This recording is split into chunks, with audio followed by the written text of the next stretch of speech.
Good afternoon. Welcome back. It's the day after the night before, but most importantly, it is semi-final one day. Eurovision is here. It's arrived.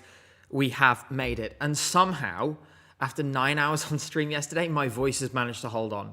You might hear it's a little gravelly, but that's fine. It's a really exciting stream today. We are going to have two guests with us. Atvara from Latvia is going to be joining us in about 30 minutes time, and then in about an hour and a half's time, Erika Vikman, who was my favorite last year, and I know many of yours too, will be with us as well. We're going to have a chance to do, just like we did with Cosmo, just like we did with Daniel Zizka, questions on stream, and it'll be really, really fantastic. So make sure you stick around for that.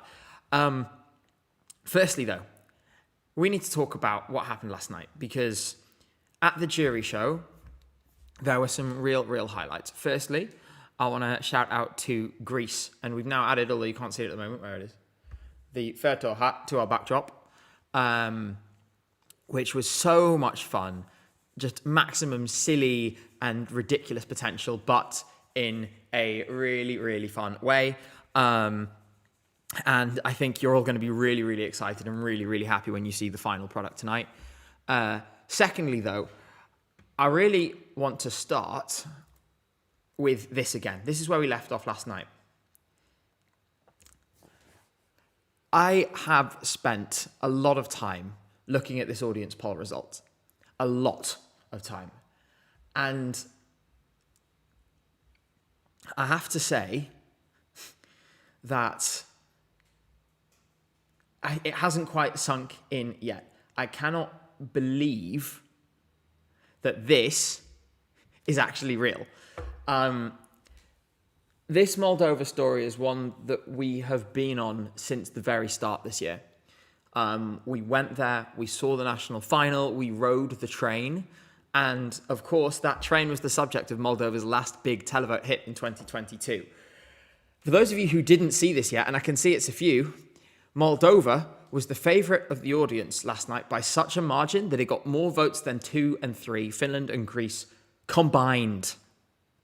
It's an absolutely unbelievable result.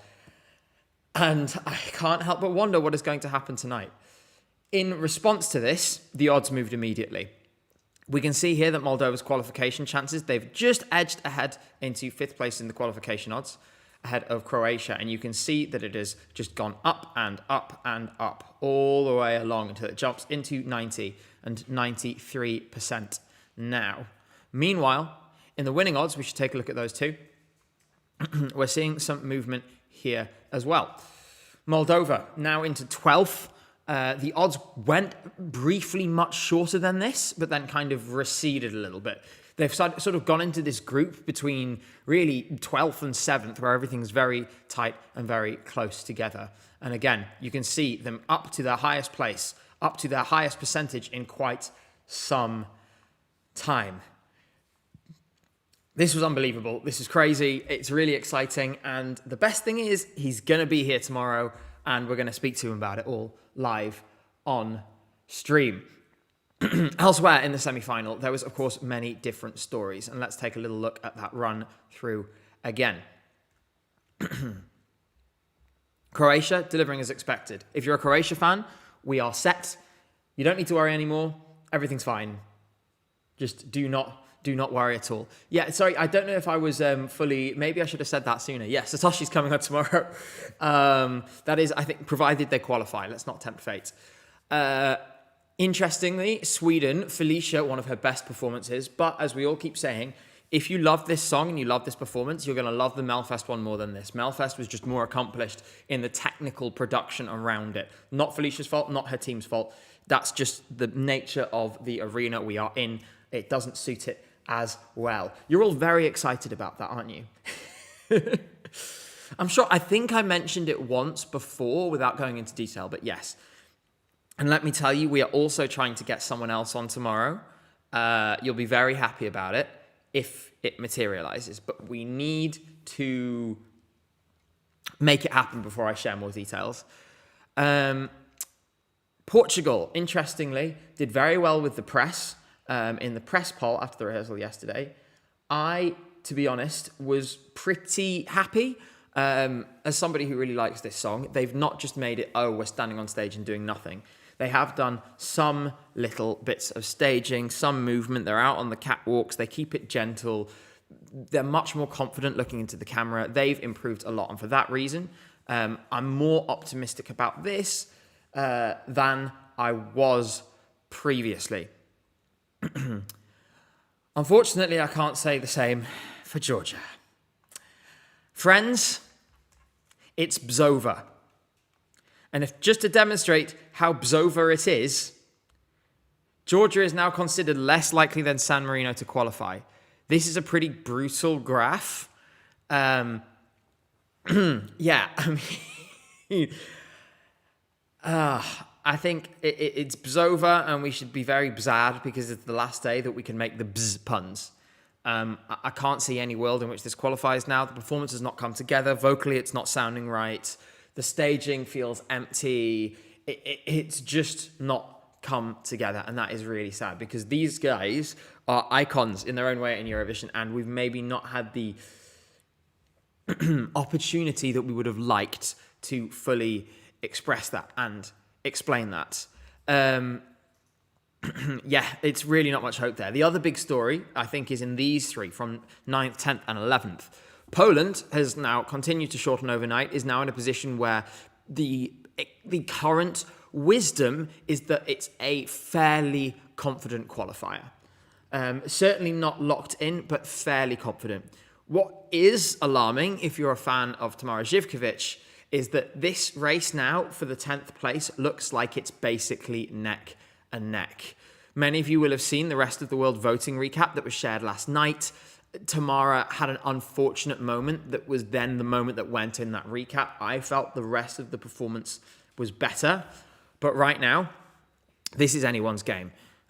Portugal has an audience. It's so different to everything else around it that we could see something really interesting happen. We'll have to see which one of these is in later because we will have the final model prediction today for the 10 qualifiers. And I will tell you all now, You've all missed the split screen qualifiers with the 3 on screen very much. Today, we will announce each qualifier according to the model in that exact style. So, that is all coming later on the stream. But yes, there's much to discuss, much to consider here. The other stories, Estonia was kind of fun in a so bad it's kind of good way. I've promised you that I will get them on stream if we can, if they do succeed in qualifying. I will make a very big apology, and it will hopefully be quite funny for you and, a humbling moment for me. Thanks so much, Liked Veggies, for gifting that sub there. I appreciate that very, very much. Other than that, I want to take a moment to talk about the pre-qualifiers. Germany, they did actually have to perform again last night because I guess they had some kind of technical issue. But Sarah Engels, in fact, didn't do it. The stand-in did the repeat performance. The stand-in was Colleen. So there you go. She really is everywhere. And then on Italy's front, it was just so charming. I think the talk of this being an underdog to potentially go and win the whole thing, I think we can probably put that to rest now. No one was really saying that after the performance. That's not to say that it's bad. It's still really good. It's just, it's charming in its own way, for sure. One moment, please. I just have to make sure that Mr. John Model can get into this flat later. There we go. And send. Other than that, I want to talk about Finland. I had a bit of a panic after this performance. I think because I'm so in my head about what happened with Erika last year, I think I'm now going too far in the other direction. I haven't quite found this balance yet, where I'm not being too much of a doomer, but I'm also not being too much of a, extreme, hopium dealer. So need to find some kind of middle ground. It's as good as it's been before. I think maybe in the moment I freaked out a little because, I don't know, maybe for some reason in my brain it wasn't clicking quite as much. That said, my team came back here, Cynthia came back here, then Jay came back later, and they both said the same thing. They thought it was fine. They thought it was great. I'm overreacting. That makes me relieved because I would absolutely love for Finland to win this contest. That said, I do think it's a more interesting race. And one of the big stories is what happened at the top last night. If you haven't been keeping an eye out, you may notice Greece all of a sudden has massively pushed ahead of everyone else to get into second place. And look at this graph.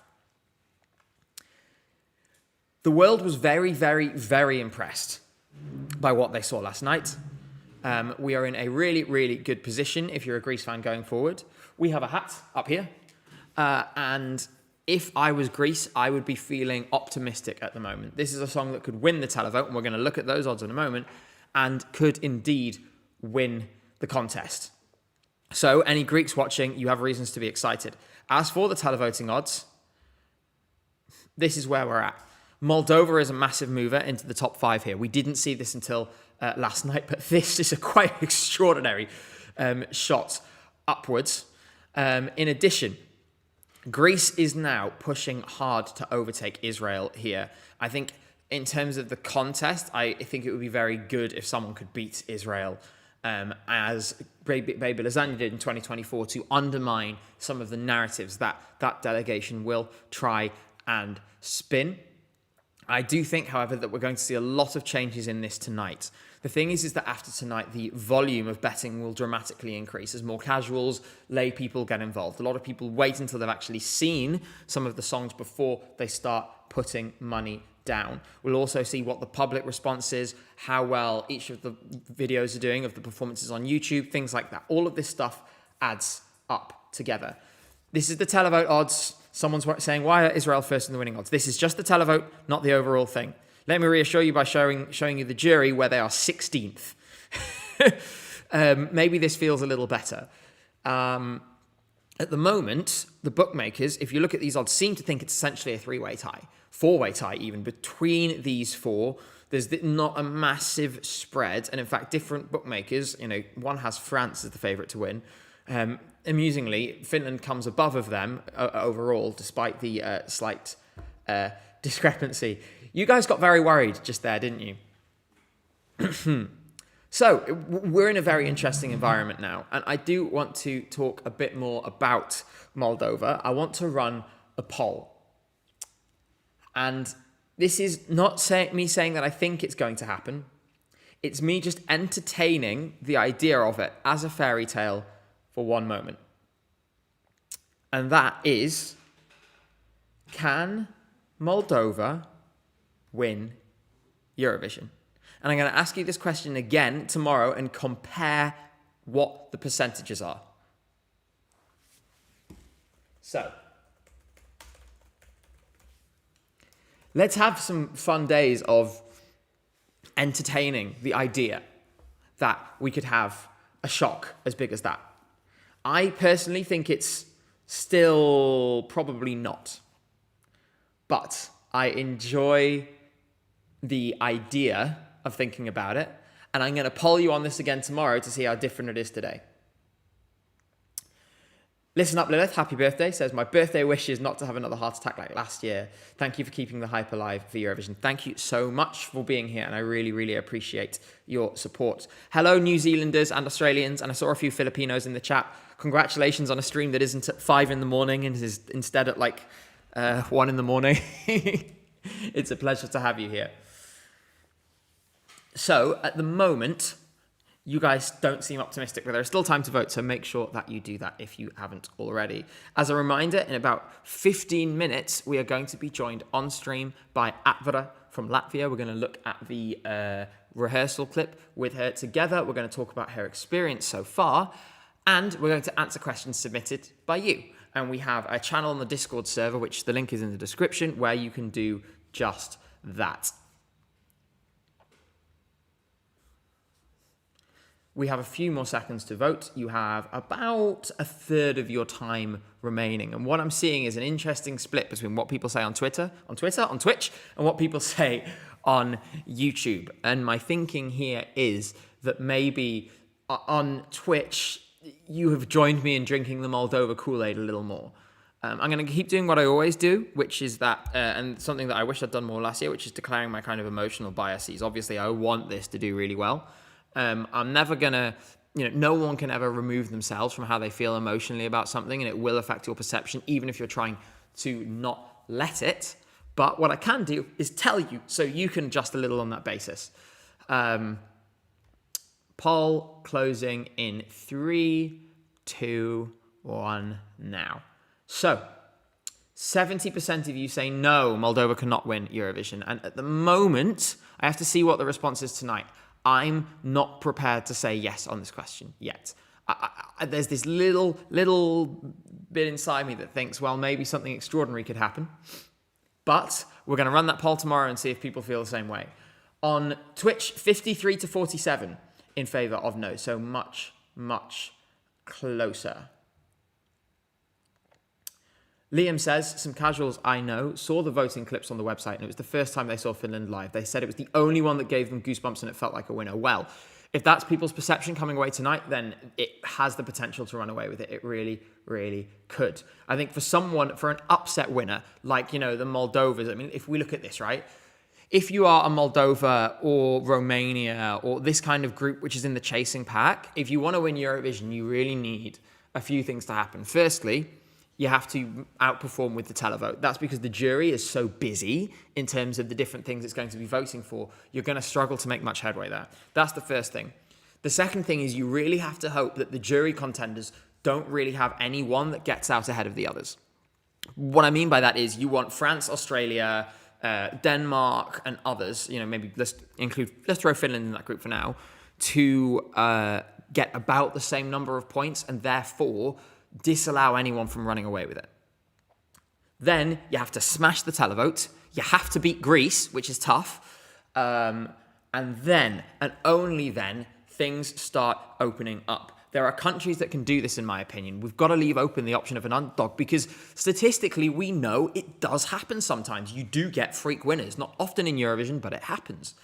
But you need all of these different things to line up, and that's where it gets difficult. I will say it's a little easier for someone like Romania or Moldova to do this, because firstly, they will strongly support each other. Absolute guarantee Moldova and Romania will swap 12s on both the televote and the public side. Satoshi is extremely popular in Ukraine, so I expect Moldova to win the televote in Ukraine and to do very well with the juries there too. So those two do have a little boost because they have those clear-cut friends already, which are likely to do very well. Ingvild, thank you so much for the 59 Norwegian krona, says, I try not to engage, but I'm invested in Denmark and Finland. Still not going to watch. I think there's a lot of people in your position. I think it's okay to have complicated and contradictory and sometimes, feelings that don't quite match and so on. This is something that's part of us. It's very ingrained into us. We've been doing this a long time. You can't just switch that off, right? Someone says, any Maltese? Well, I'm happy to mention Malta in this because, again, if you're Malta, the route to doing really well is overperformance with the jury, and you'll start gaining places. Again, if all the different jury contenders cancel each other out, but Malta manages to get into that group, you start opening up a window where they might be able to outscore France or Australia with the public. And so they could hop up a few places. Malta, I don't view as a winning contender at the moment. I think it's really cool. I really like the song. I think the staging is great, but I can't see it in that winning conversation at the moment. Although that said, people are very excited about Malta. There's one guy who's like, I'm Maltese. I feel like it's one of those things.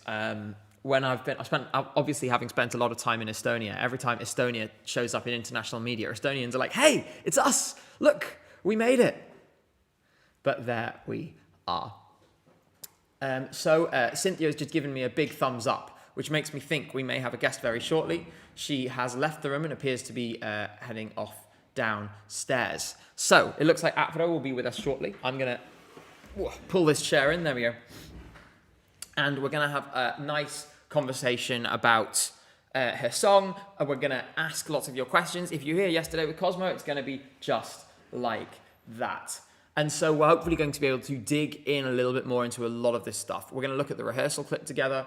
We're going to see what kind of experience she is having at the moment. We can ask about things like subtitles. I think understanding is important, and the ballads this year have understood that.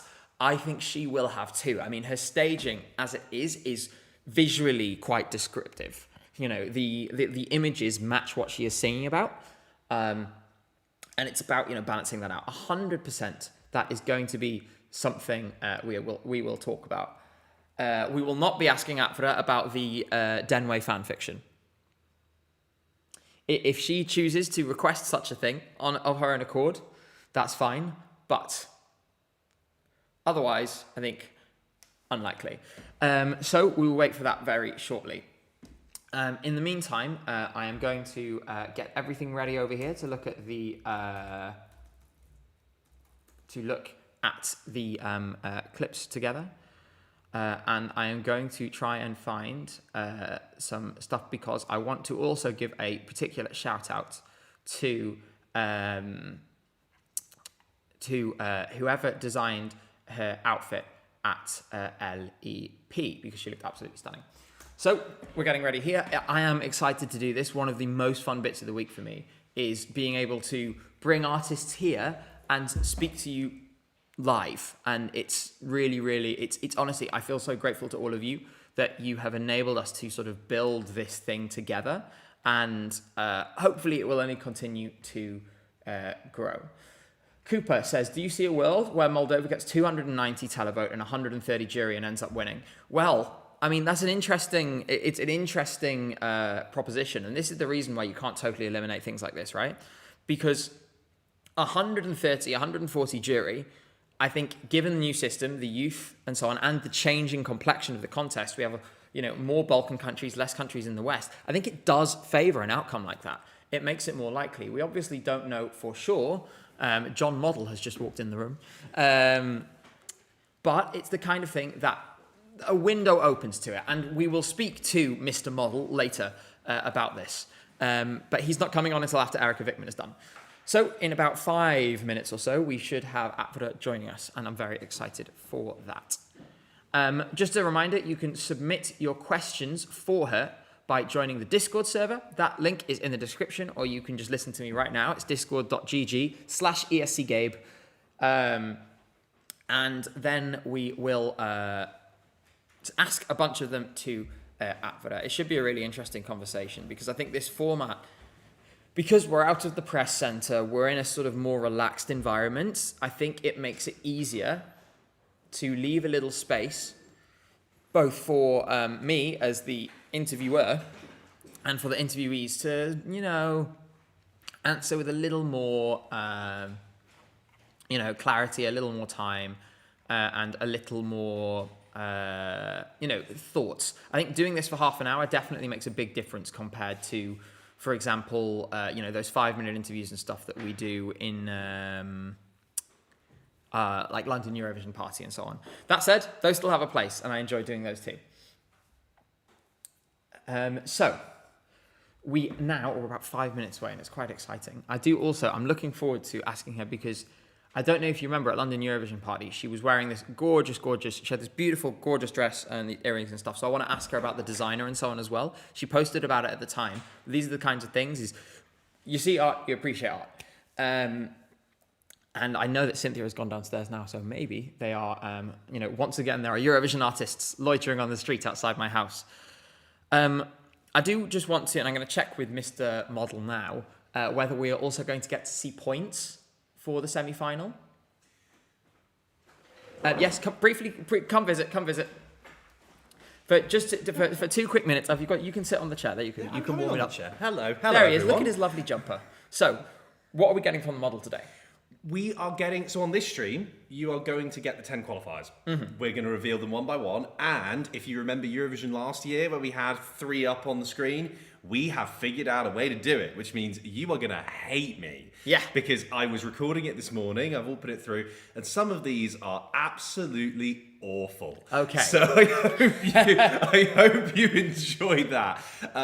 Where you'll get the full points will be on ESC Insight just after. The plan is, once we're done here, I have a laptop round the corner, I'm just going to hit the big button. Well, what we'll do is then, is once we've finished the reveal, once it's published on ESC Insight, we'll put it on stream, and then we can have another little discussion about some of the movements and what has prompted those. We absolutely can. And there's new inputs, because we've seen the jury show now, we've seen the press poll and the reactions in the afternoon. A drone just flew past over there. Did it? Yeah. And we've seen... It's Latvian security. And we've obviously seen the audience poll last night as well, and all of those things will come into it. So we will be back with you in about 90 minutes. Yes, we will. I'll see you then. Thank you, model man. See, you never know who is just lurking off stream. There's all kinds of people who've been in and out that you haven't seen in this flat. And it's really nice actually to sort of, we've been a bit of a kind of a crossroads, pun not intended, for delegations and friends of the channel and so on. So we're just a few minutes away from Atvara. I should say, just to give you some warning in advance, and there's reasons for this, the stream tomorrow will start an hour later. However, it will probably run slightly later as well. The reason for this is, firstly, just to give myself an extra hour of rest. My voice has been really struggling, and I'm managing it as carefully as I can. Cynthia has given me multivitamins and ginger and lemon teas and all sorts. That's the first thing. Secondly, we have the show in the middle, but there's interviews and artists coming on before and potentially after that we want to facilitate. And the best way to do that is by ensuring that I have enough energy. If we start the stream at 2 and the plan I have for the artist coming on at 5 comes through, that means, if I started at 1, I would have been on for 4 hours by then. I'd be exhausted. 3 hours, I'll still have the energy. We'll get something really full and complete. In any case, though, come what may, I will find a way. It doesn't matter what happens to my voice. I will find a way to make every stream happen, even if I'm literally constantly downing cups of ginger and lemon tea, just to keep things going. But you can hear I've become a little more gravelly than usual, which is actually quite good in some ways, because I sometimes worry my voice is a little too nasal, and I don't like that. Well, B says Gabe needs a week off after Eurovision. Yes, definitely, although there will be a video next weekend, as in the weekend after Eurovision, as always, where I do my sort of general review of the contest, where I imagine a large part of it will be, once again, I'm asking you to get rid of Israel. But there we are. So in conclusion, stream starts an hour later tomorrow, but we'll finish a little later too. And then in the evening, we're going to start at 8:30 instead of 8. This is all Vienna local time, so half an hour before the jury show. We'll start tomorrow rather than an hour before. The only circumstance under which I don't have a week off next week, and I promised this sort of tongue-in-cheek to Cynthia months ago, if Moldova wins, I will be on the first flight to Chisinau to make a video at whatever victory party they throw for Satoshi. But let's see. Oppenheimer asks, are you actually going to the show though? No. So we're going to watch the live show from the press center tonight. The only time I will go in the arena, I'll pop in on Friday afternoon just to get a sense of the atmosphere. But I have jobs to do. You know, these streams and stuff come first. If that means I can't always get into the arena, that is all right. Expired, great. Your pro Moldova message got moderated, but I've just manually approved it. So this is your last chance. Go get questions into chat into the Discord server for Atvara, because she will be joining us very shortly. B says, I'm in love with the Moldova copium that's arrived in the last few hours. Well, if we didn't have a Eurovision week, copium, what would be the point of doing any of this, you know? This is what it's all about. And I love getting excited about these things. And I love, you know, sort of actually feeling pride for the work of some of the people who, you know, who we've followed through this season and watched them grow as people, as artists, into this incredible performance. You know, he deserves his flowers. Satoshi deserves his flowers, as do others. And I think there are some really, really beautiful performances that people have put together, and we should take the time to be excited about it, you know? I think often I see a lot of negativity. Every time I have a little fun, right? Every time I make a call, which is like, oh, what if this happened?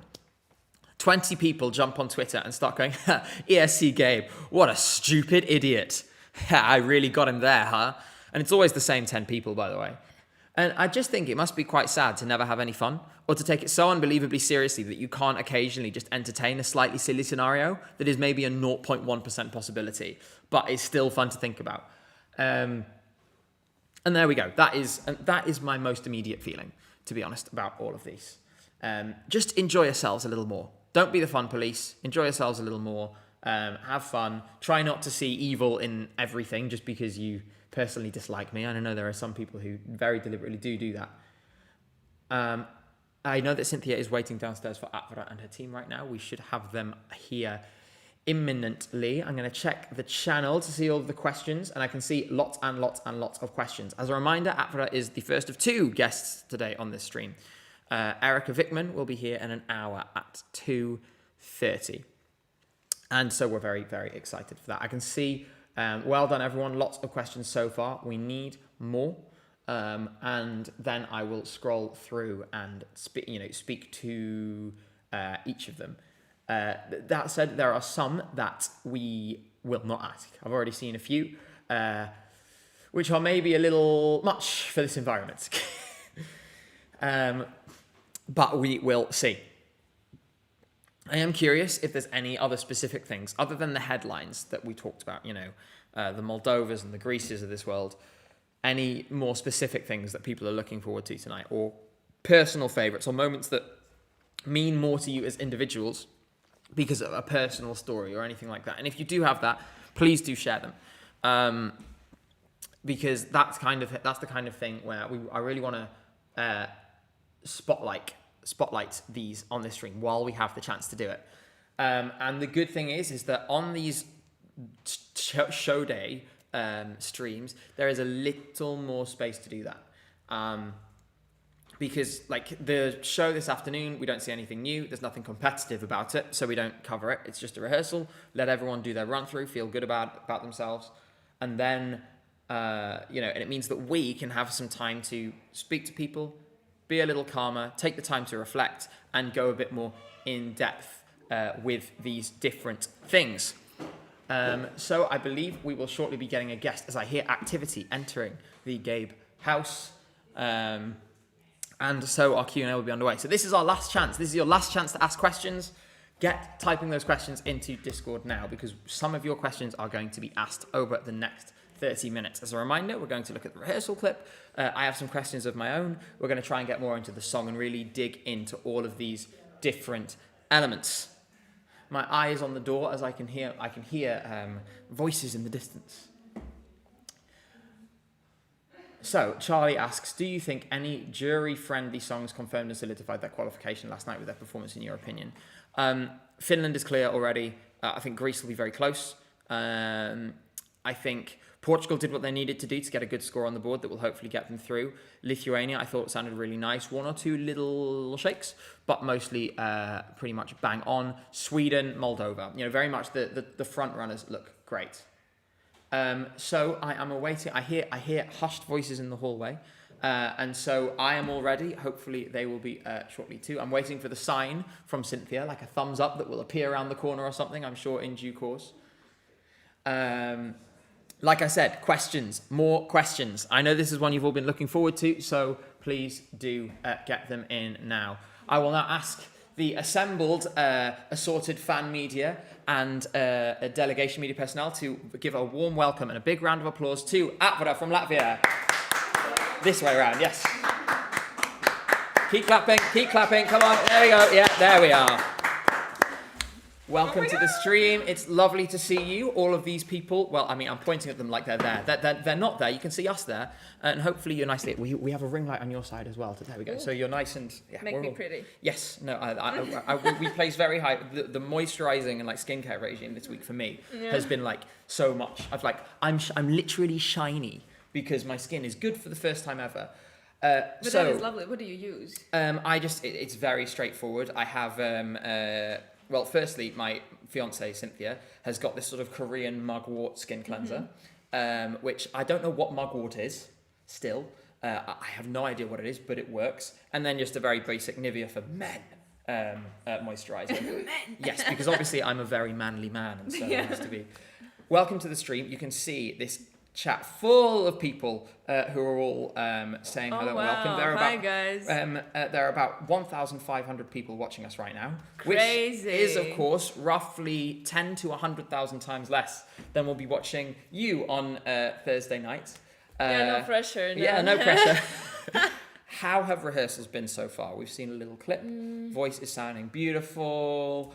Looking at a lot of it, we're looking at the sort of developed concept from Supernova. Is that correct? Well, yeah, we kind of we figured that not everything that I've said this, that not everything that isn't broken needs to be fixed.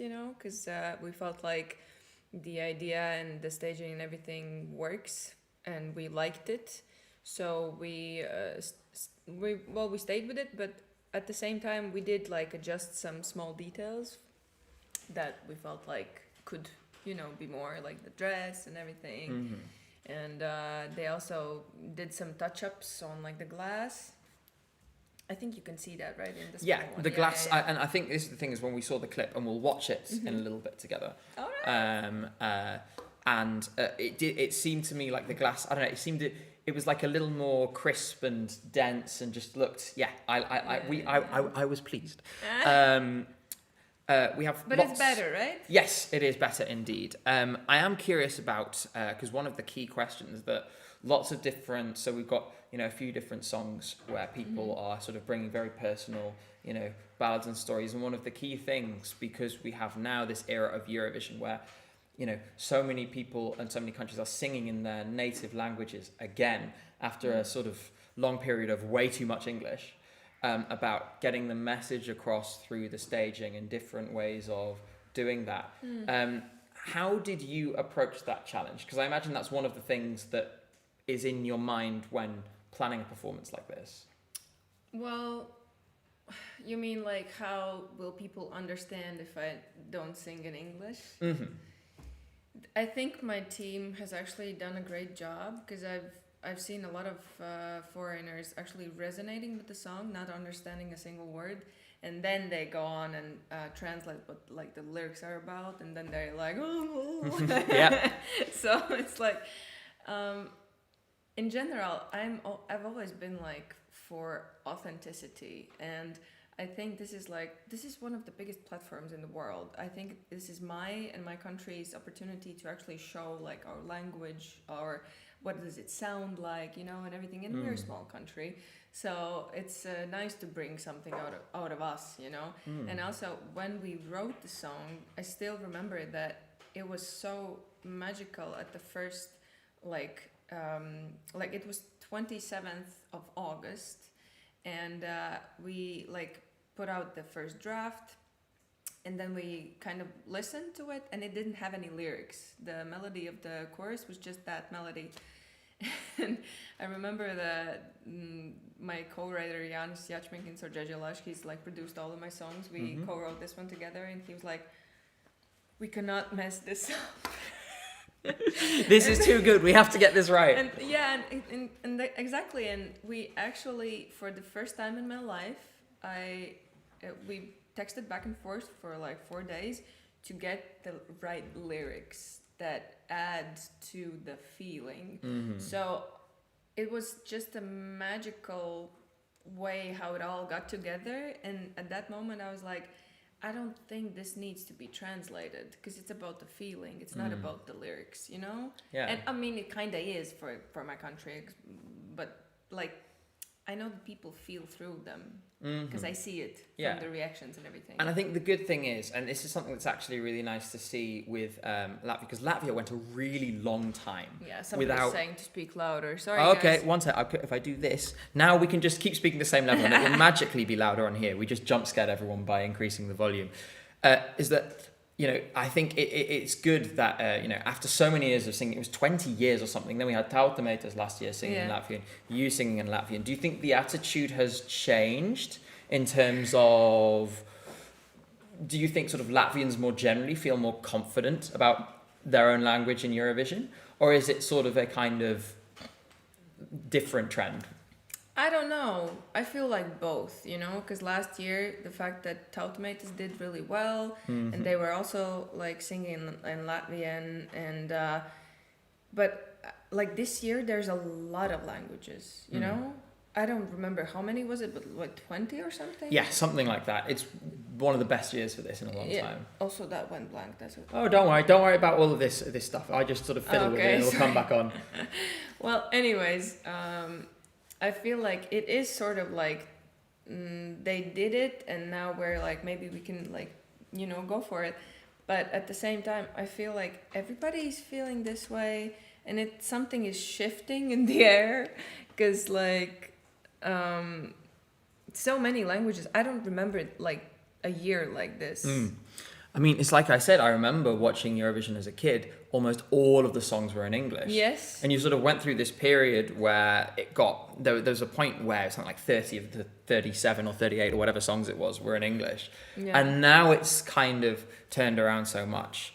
The other element of the storytelling is the visuals. And I think maybe the best way to have a look at that is to put it up on screen. We're allowed to play it, but without audio. So sadly, we won't hear your voice there. It sounded absolutely stunning, but we can have a little look. And so there you are, straight away, obviously with the shards of glass around you. I remember what you said when we spoke in London about, you know, while this is sort of open, you know, while there is sort of an element that's open to interpretation, you sort of mentioned a sort of a smashed whiskey glass as the kind of inspiration here. And then we have the silhouette of the young girl. I guess my question about this firstly would be, with the silhouette, is it a representation of the song and the message more widely of a sort of older caring figure speaking to a young woman, or is the silhouette sort of you in a sense? It's me. That is why we're moving the same way. That makes sense. Yes, that was kind of a stupid question. Also, also I haven't told this to anybody, but it's my memory. like the glass break. There was at the first one we met up, we were thinking about putting like a mirror, and then the glass breaks towards a mirror, and then we kind of figured that the mirror is not needed, but that is my actual memory from my childhood, because I've seen that when like somebody breaks a mirror with the glass, and I want it to be authentically me. So that is why it's like the little girl and like the glass going around you, that's just trying to say what it feels like. I guess it's a very powerful image, and it's also, and I think we sort of, again, I think we spoke a little bit about this previously, but now that we have a little more time and space to talk about it, is it cathartic in some ways to sort of let this out in this way and sort of express this personal experience in this way? I imagine it's very vulnerable, but kind of everyone approaches this differently to kind of when they bear their emotions like this. How do you kind of square that for yourself in your mind and sort of get in the state of mind to do this? You know, I think it's kind of my responsibility to deal with like anything I've ever gone through, and I've dealt with it, so I can speak freely, not like being very emotional about it, because I've actually like I've done the work, you know. I'm not emotionally there. I think a lot of people have seen like the videos, like social media or anything. They know that I'm kind of a clown, you know, and that's truly me. And it's like, and when I go on that stage, I put my emotion into that song, because if I want to, of course I can still tap into it, but I saw that like people were texting like the broken hearts and everything before, like about the memory, but it's I think it's kind of a privilege to talk about it, because not a lot of people are talking about it, you know, because mostly it's a topic where you feel ashamed of to talk about it, you know. So the fact that I've dealt with it and I have the privilege of the biggest stage in the world, I'm like, why not? Because there's a lot of great pop songs, there's a lot of entertainment, and I love all of that. I'm also a pop girly, but I was like, I've always been about, you know, the stories, and this is mine. So I think it's interesting what you say about kind of learning to deal with these things. It's something I think I and a lot of people relate to, is that when you start to kind of process these things, you know, we speak quite openly about this on here, and is that I'm someone who has not with something like that, but had, you know, gone to like therapy and things to deal with these, and it's a sort of journey that I feel like people feel more and more comfortable talking about, but at the same time I think it enables people to talk about it more when they see it shared so openly from people who've sort of come out the other side in that way. So I think a lot of people will feel really, really grateful for that. I do know they have lots of questions for you. A lot of questions for you. We're going to pick out some. We're not going to force you to answer like 50 questions in 15 minutes. No, I can. Give me the questions. I do want to go through some of them. Since you did just mention that you're, you know, in terms of like your music taste, there is this kind of pop girly element. I do want to ask this question from Rustic Kitty, who says, what music are you listening to? Me? Yes. Oh my gosh. Justin Bieber, Dua Lipa, Sabrina Carpenter. I'm seeing lots of approving looks from the table over there, by the way. Zara Larsson, like my like the Midnight Sun, what she like just gave out. Oh my god! I'm so glad she's getting like the Zara Larsson moment has come yes! again. Like it happened when we were younger with like Lush Life and stuff. Exactly. But I feel like we weren't in the moment at the right moment to fully appreciate that. Yes. And now we get like full Zara Larsson. Exactly. And I'm so excited for it. For me personally, I mean, to be honest, my go-to pop girly is still Charlie XCX. Yeah. I haven't gotten over Brat yet. Yes. And it's still there. And some of the, you know, I think especially some of those songs on that album just still on repeat, everyone, even when other people moved on, I didn't. I am going to. I'm not going to ask you about the request that Cosmo made yesterday. What did he? So this is something that has never happened before. Cosmo came on here yesterday, Okay. and Orxa here is referencing this, and openly made a call that he wanted people to write fan fiction about Jonas and Søren. What? And usually it's this happens the other way round. You know what? But I keep seeing questions about it, so I feel like I had to mention it. Listen, that boy is so funny. We just had a podcast yesterday. Yeah. It was me, Cosmo, and Alice from Albania. Mm-hmm. And like when Cosmo speaks, he has like this deep voice and everything sounds really serious, right? And then he says this like the most ridiculous sentence on planet Earth, and you're like, is he meaning it or is this a joke?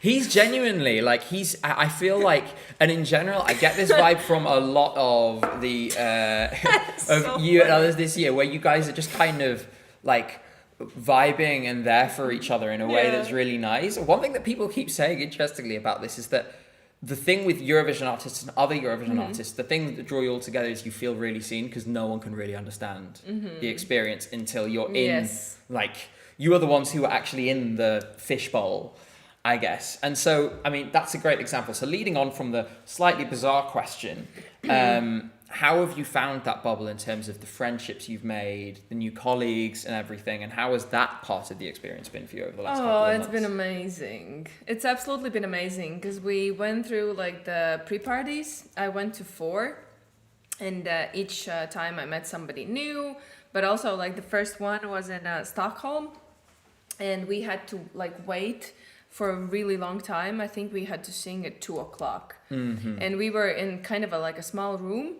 And it was me, Alice from Albania, and Tamara from Montenegro, and Aiden from Aiden, Alba. yeah. And we just like, we started like this friendship that has gone through all of the pre-parties and now in Eurovision as well. Because it was like, you know, so exhausting that we, oh my God, it was so fun. We like, you don't even want to know what we talked about, because at one point it was just the breaking point was around 1:00 in the morning. All of us were like, Yeah. and you have to go on and sing in an hour, and we were like, okay guys, we need to do like something fun. And we started discussing swear words in our languages. Okay. And what do you know, some of them are the same. Any examples? I don't think so. We are technically allowed to swear here, but then again, I guess we shouldn't we shouldn't encourage all of them any more than already. I mean, No, I would, but they will cancel me if you post this somewhere. yes. I will say the funny thing about that Stockholm pre-party, you know who was the host of that pre-party? No. Him, sat right there. I remember. And his name is. I think that was the first time when we met. It was. His name is James, but on this stream we Yeah. call him John Model because he runs the model. Although we alter it depending on who's doing well in the model. So, for example, Greece went up last time we did the update, and he became Yannis Modelos, for example. But his name will always be John Model to us.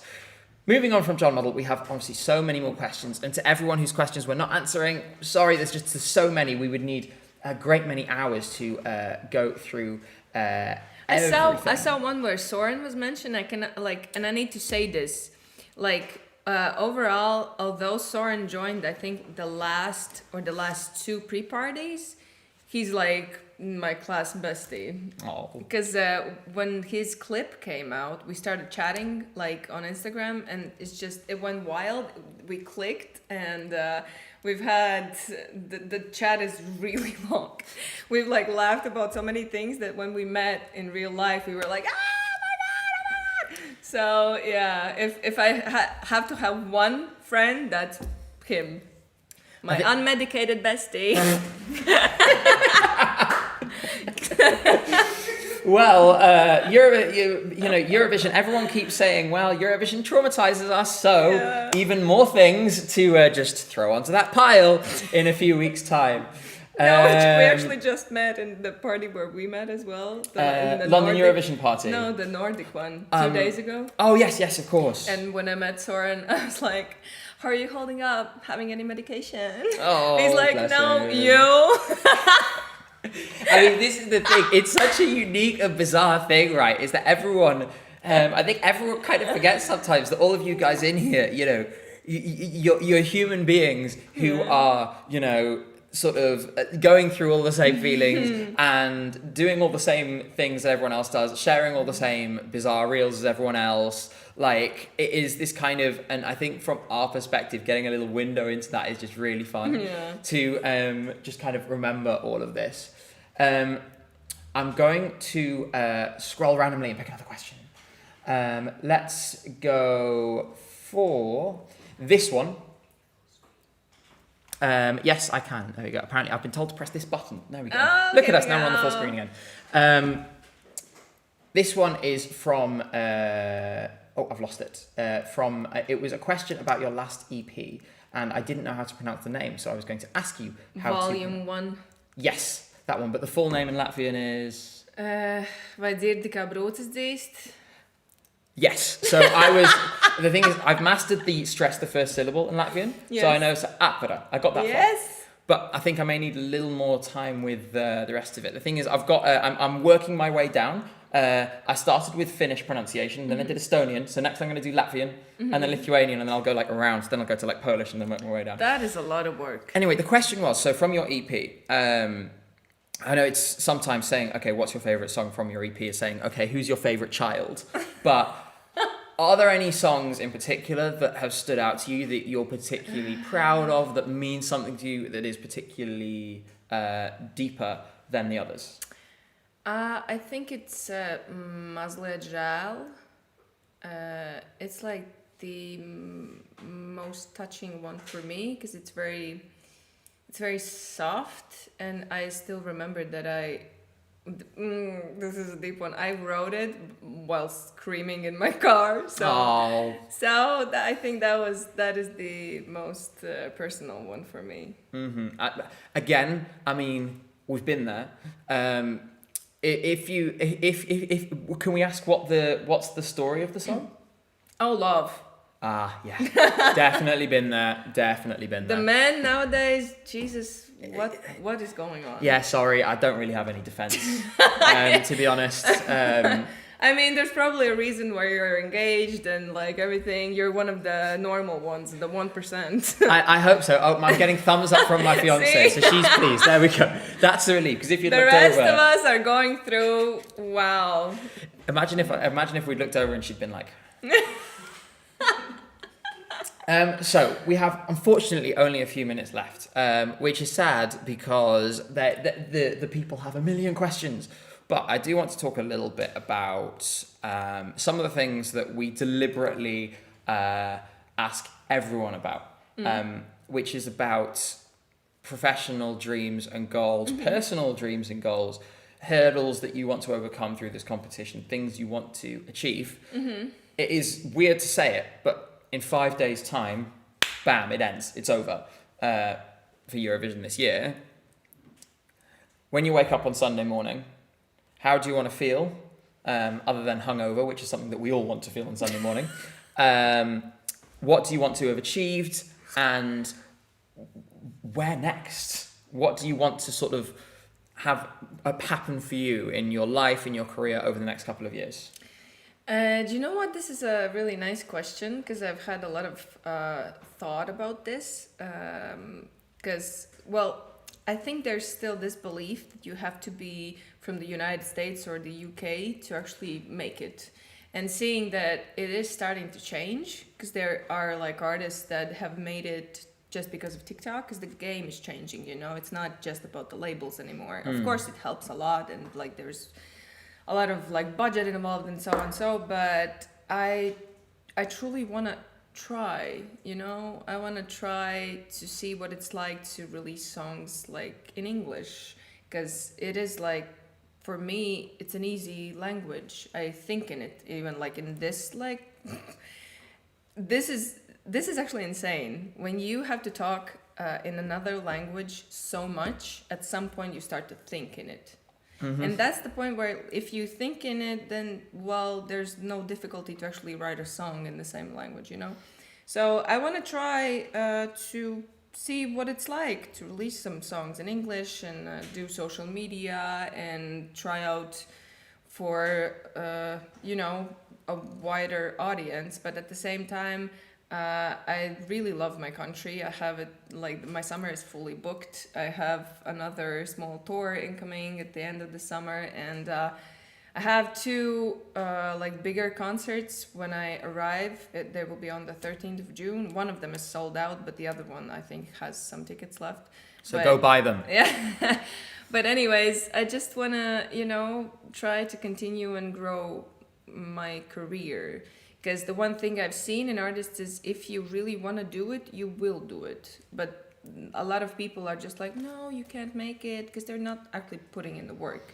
And I'm ready to put in the work, so we'll see. Well, we are obviously super, super excited to see what is coming in the story of Atvara over the next few years. The great thing about Eurovision fans is they stick around. You'll still be seeing people, you know, popping up at shows and so on, who will come up for photos or signatures or whatever afterwards and be like, I saw you in Eurovision. I came all this way to see you. And that is a feeling that thankfully goes on. It's the beautiful thing about this family. I'm going to give everyone, and I'm going to put the chats back on screen so you can see it. I want to give everybody gosh, that's moving very fast. It's catching up, that's why. I want to give everyone a chance to say a massive, massive thank you to Atvara for joining us. I want you all to pick up your phones and vote on Thursday night to make sure that she goes through to the final. And everyone wishes you the best of luck. You are someone who is really connected with a lot of the people who watch this channel here. I think they find your openness, speaking out some of the things in your life, to have been a massive inspiration. And as you can see from all the people saying thank you and saying that they love you and they love your song, you have lots of people rooting for you. Who said I will be voting? It was Sarah, right? Yes. Yay, thank you, Sarah. There you go. That's one in the books. Just need a few more and then we're over the line. So we are going to say thank you. And once again, as you return to your fantastic team who are all here, hello team, we are going to give you a big round of applause. Thank you so much. Bye, guys. That was Atvara. I have sparkly pants. Oh yes, yeah, look at the pants, they're sparkling. I do not have sparkly pants. Look. I have polka dot socks though, at least. So where can I see the chat? Can I like get it somewhere? Because I want to read the comments. Yes, sure. So if you just go to my channel, ESC Gabe, and then there will be once the stream is finished, a live a replay. You can watch the entire thing. Also, this is for you. Thank you so much. Oh, I'm here, very by the way, excited. on the other side. Right, let's see what Here we've got from in here. Latvia. We have a beautiful postcard which has the story of the song and the lyrics in English. We'll read this in a moment. We also have some beautiful Latvian sweets as well. You know, I will say Latvia is really good at the goodies. I still have my Tautamatas passport from last year. So these will be treasured and we really, really appreciate all of the love. And also this bag is beautiful. Like, look at that. Isn't it just wonderful country? Thank you so, so much. And once again, everybody, send your love and you will see it all in chat. Yes. So yeah, it's a live chat replay. You can go see it all. And yes. Yeah, so just, you all have to be really nice now because she's going to see it and she's going to be sending hate mail to anyone who says mean things. So be careful. We are going to be on for approximately 2 more hours today. Oh, we're taking a picture. Yeah, come in. Thank you. Thank you so much for coming, and thank you all of you. How do you say thank you in Latvian? Paldies. There we go. I'm going to learn more Latvian for the next time we see you. Bye again. Take care. Bye. I'm waving. That was so much fun. I love the fact that we can come here and do these things and, you know, give you guys a little insight into where the artists are at, show a little more of their personality, and get some really cool gifts. We should try the sweets at some point on stream. And just remember, all of your well wishes that you've made, she's going to see them all. So the time is now 2:03. In about 30 minutes, we will be joined by Erika Vikman. So there's plenty more still to be excited about on the stream today. In addition to that, we of course have the semi-final model that is going to take place afterwards. Before that, I think it is maybe worth taking another look at the predictions that we made for the semi-final. James is giving me a look like, am I meant to be on right now? And the answer is, you can be unless you're doing other things, in which case it's fine. Okay, on you come. Like a little bit. Yeah, there we go. So, you got to listen into all of that. How did you find? Firstly, were my interviewing skills all right? Did I do a good job? I mean, the first thing to ask on that is, do you think I'm a good arbiter of like interviewing skills to ask? Really? Yes, sure. One second, Sure. I put all of the merch on the backdrop. Well, that's a good idea because then you've got, it's like it's growing, isn't it? This collection of stuff. We've got the Ferto hat. We've got obviously my merch. We've got the Latvian things. We've got the flag. We have Blahoy, Blorhoy, Blorhoy? Bloy. It's like pronouncing Søren's name, Yes. isn't it? No, I thought you did really well. I enjoyed it. I've been editing the ESC Insight Daily Show on the table, but just behind. So I've had this really weird blend of, I've been editing through audio of, what am I editing on? Leakenhaten and Prey while listening to Atvara. And I sort of thought to myself, I am so Eurovision pilled at this point that it's terrifying. Yeah, we are deep in the sauce. And speaking of deep in the sauce, this is where we left our predictions. Firstly, James, I'm thinking about adjusting this. Yeah? Okay. How do you want to adjust this, though? People are not going to like the way I'm going to adjust it. Oh, I know what you're doing already. Yeah. Yeah. At the moment, I think Montenegro is going to finish 11th in this semi. It's a possibility. It's definitely a possibility. Obviously, I cannot say too much because in an hour we'll find out what the modelling is doing when I am replaced by John Model. Yes. And he possesses my body and my spirit. Yes. But I could see a world where that happens for sure. I mean, you weren't in the dress rehearsals yesterday. We were in the arena. I have to say that the dress rehearsal for Nova Zora was pretty shaky vocally. It was a lot better in the jury show, so I'm very much inclined to say that was just a one-off. I have full faith in Tamara's ability to deliver the performance. The question is there enough in the performance to make it work? I mean, you can see that Montenegro has been using quite close camera shots to, I think, disguise the fact that there's not a lot going on stage. Obviously, there's choreography and stuff, but there's not like a big prop like you've got the Grease. And that's fine. Like that. That's not necessarily a problem.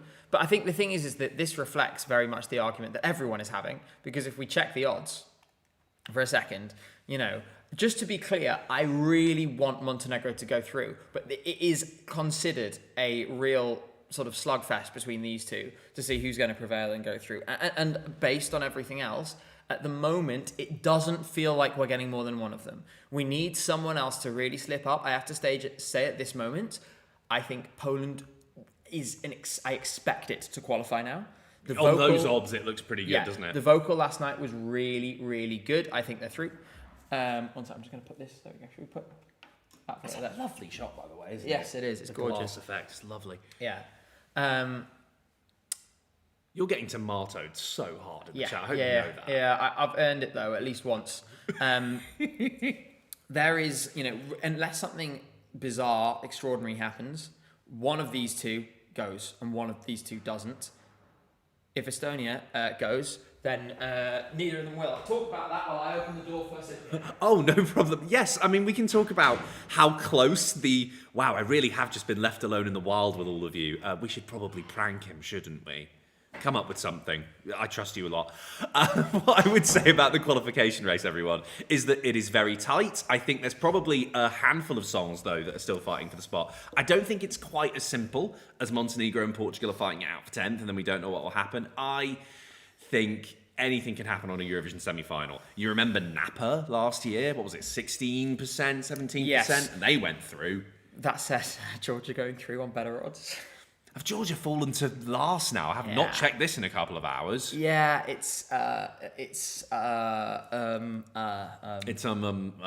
was we're saying it's Bzova is what we're saying. they were last in the press poll. They were last in the audience poll. It was, by all accounts, a rough day. You're being very for them. diplomatic. I am being diplomatic. I mean, they're now behind San Marino. I should tell you, because I haven't told you this yet. I ran into Boy George last night. I ran into Boy George. I didn't say hi to Boy George, but you know in the press room right now that the entrance to the delegation... Why can't I speak? The delegation entrance and the press entrances are quite near to each other. They're quite near to each other. So I was walking through there with Tom Hendrick from Wee Wee Vlogs, who we both know very well, trying to work out what was going on.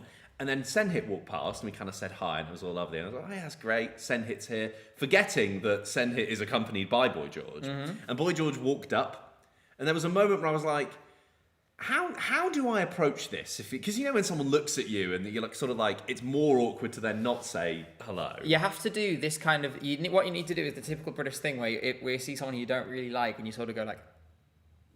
like, Hey. You're right. Yeah. Yeah, you're kind of very dismissive. Yeah, there was like a brief locking of eyes, and I was like, do you know what? He's clearly focused. He's focused hard in the sense of on staying awake for the performance. Which he did. I will say, though, that I thought the amount of jury points, if there were jury points for San Marino, the amount will have been lost by the Boy George line because he sounded like he sounded terrible. It was terrible. I think the other problem for San Marino is actually I don't know whether it's a problem because it's very camp and it's very kitsch and it might actually work for someone.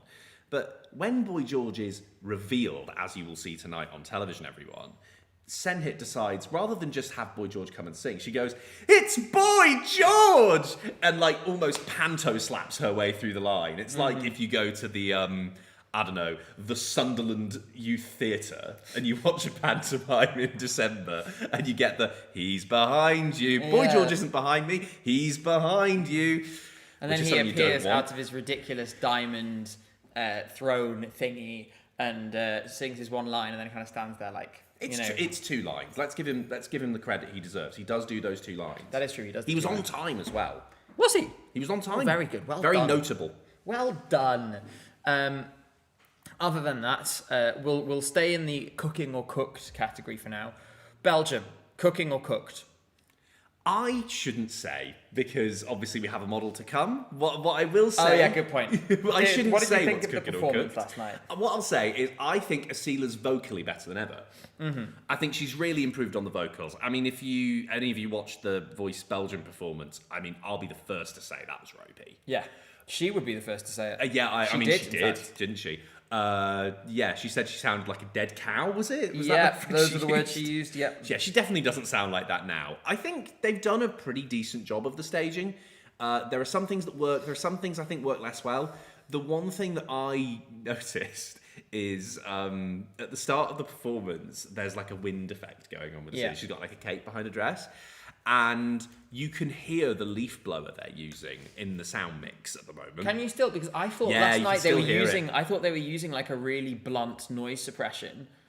They were trying, but you could still hear it in the arena. It was like, and the arena was like. Me and Jay did the Asila shuffle while pretending to be. We saw blowers. that. Yeah, that stream. That was a bizarre. We had a bizarre evening.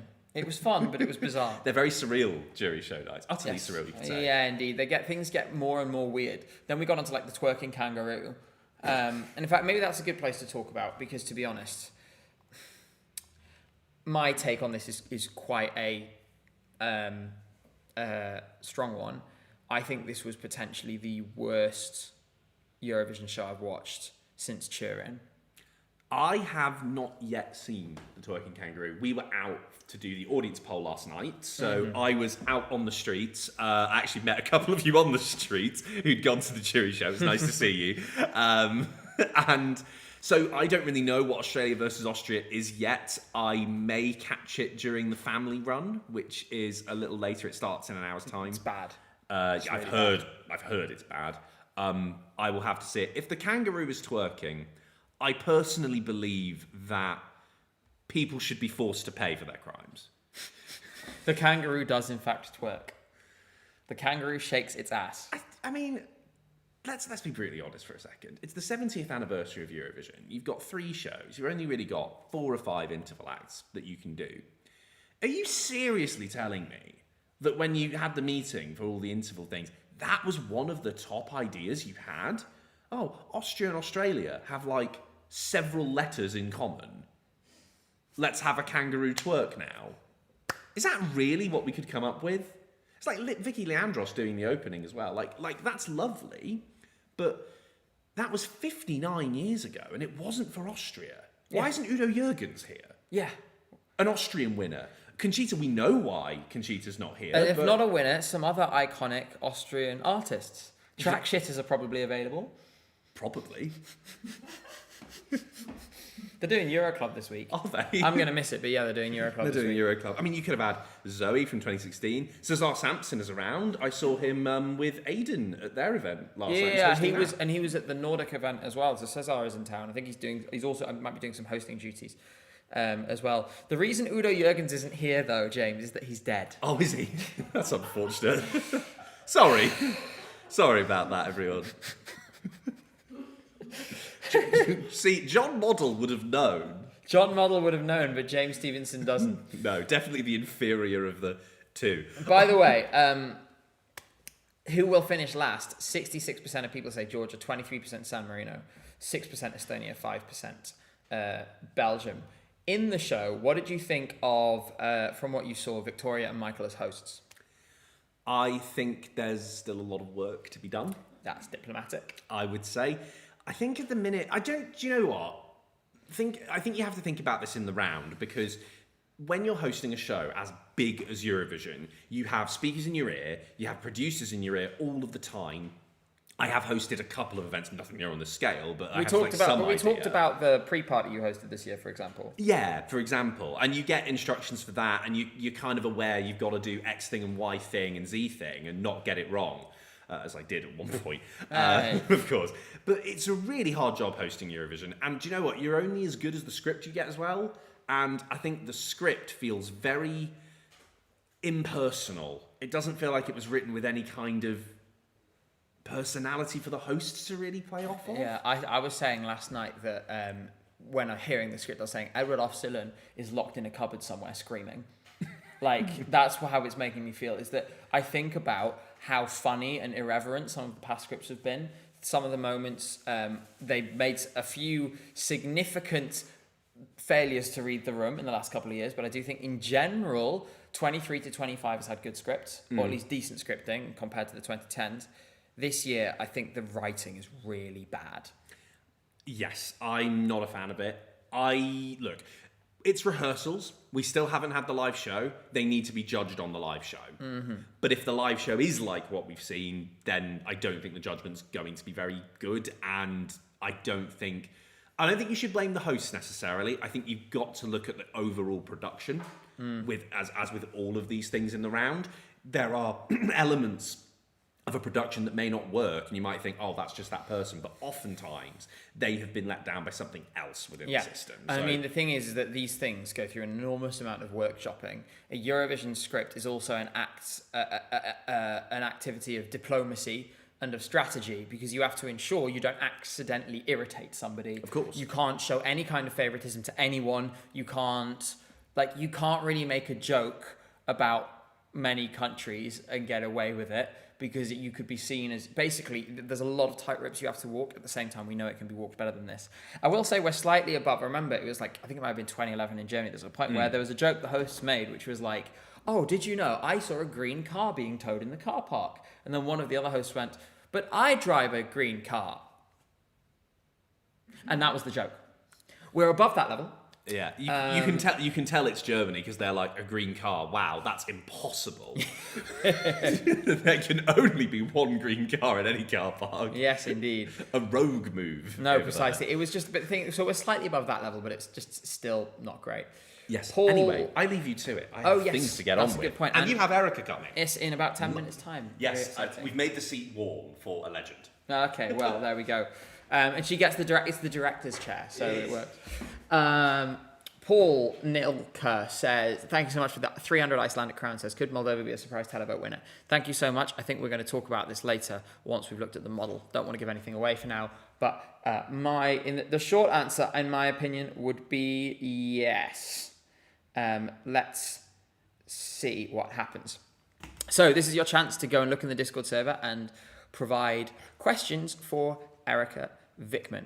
I am going to say that in a moment, there is going to be a quick 1 minute intermission, literally 1 minute, and I'll be back. So don't go anywhere. Just to give me a chance to quickly grab some water and other things.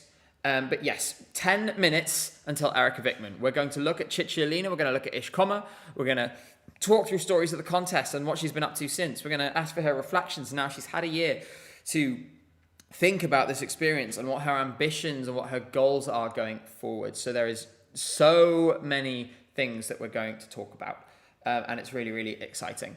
I also think it's really, this is one that I have wanted to do for a long time, an interview I've wanted to do for a long time. So I'm really excited to get to do it here in my most preferred format. What I'm going to tell you now is do not go anywhere. I'm going to be back in 1 minute. So do not move. Do not click off. Stay right where you are.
Told you I'd be back quickly. Sorry about that. And I am glad to see you all still here. At least I hope you are.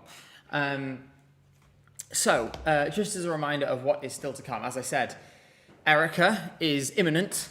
And beyond that, thanks, honey, we also have the models for the semi-final left. This is the last prediction that the model will make before the semi-final. It's based on all the information we have. So things will hopefully change. Everyone in Twitch chat, I know you're trying to one-guy me. You're trying to one-guy me. I know the stream is fine because I can see all the information in front of me. It's fine, honey. I know, honey. I'm being called out. I'm calling out the people trying to one-guy me.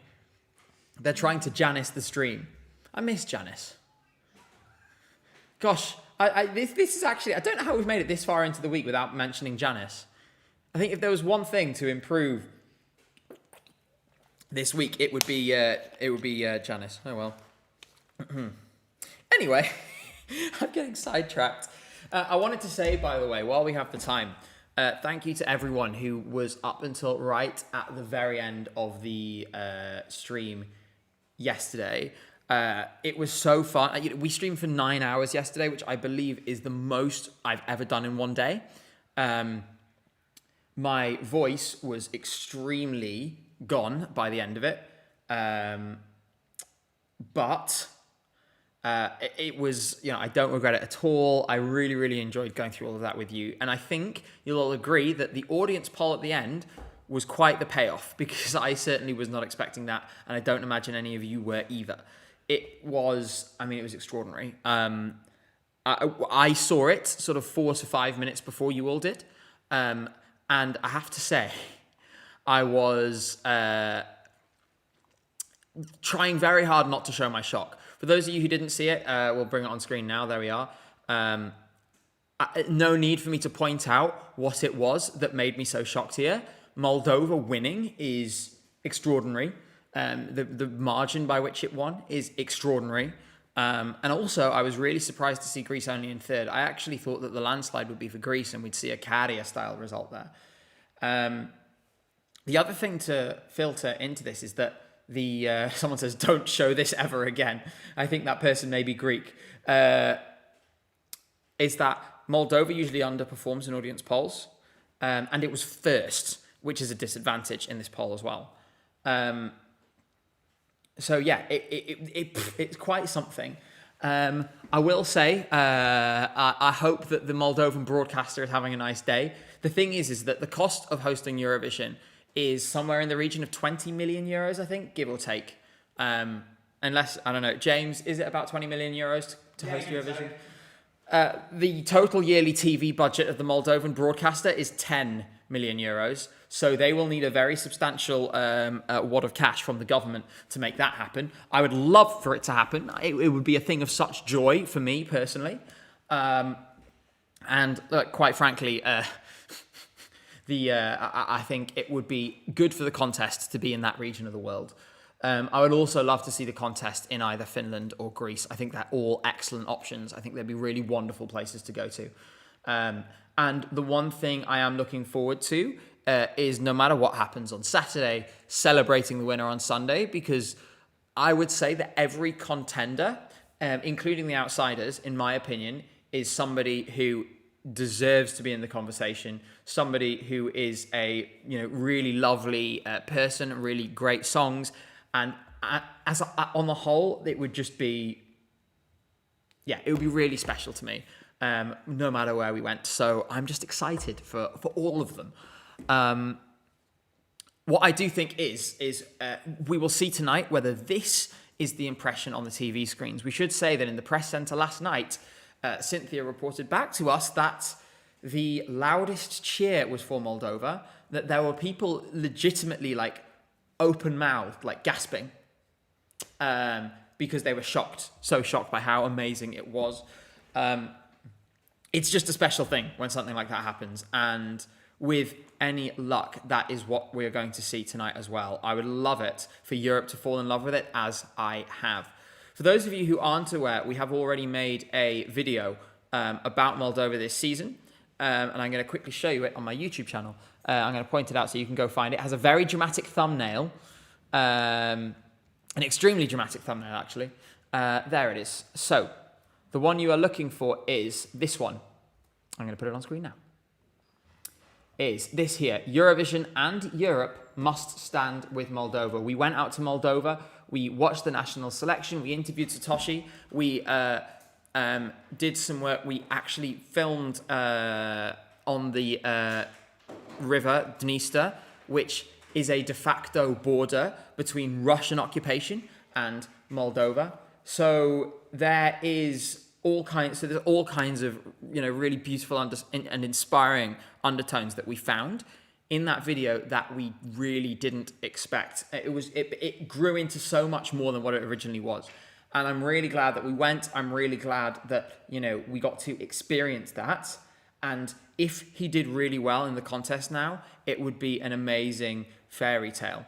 As a side note, it's hilarious seeing this right next to the Eurovision on Tour video. A huge gamble, says the thumbnail. Turns out it was.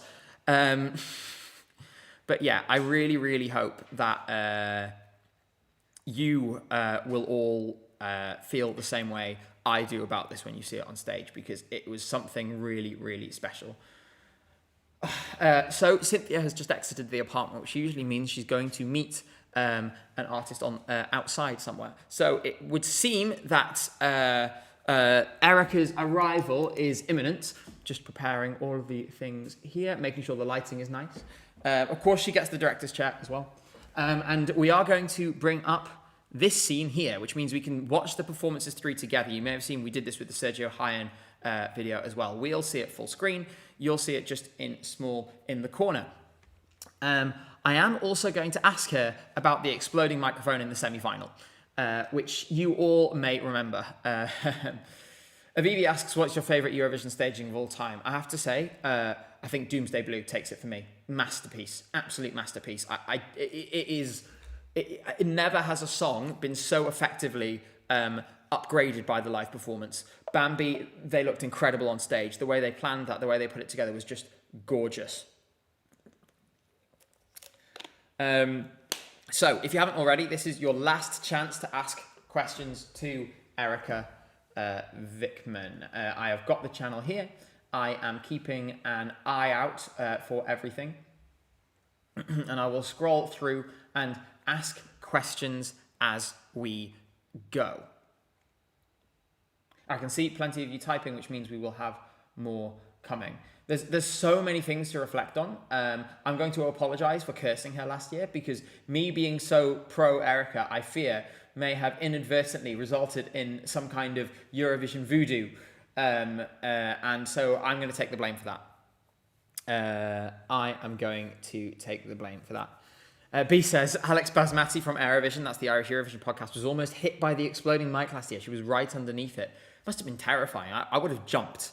And I'm sure, I mean, you'll see that Erika, in fact, did.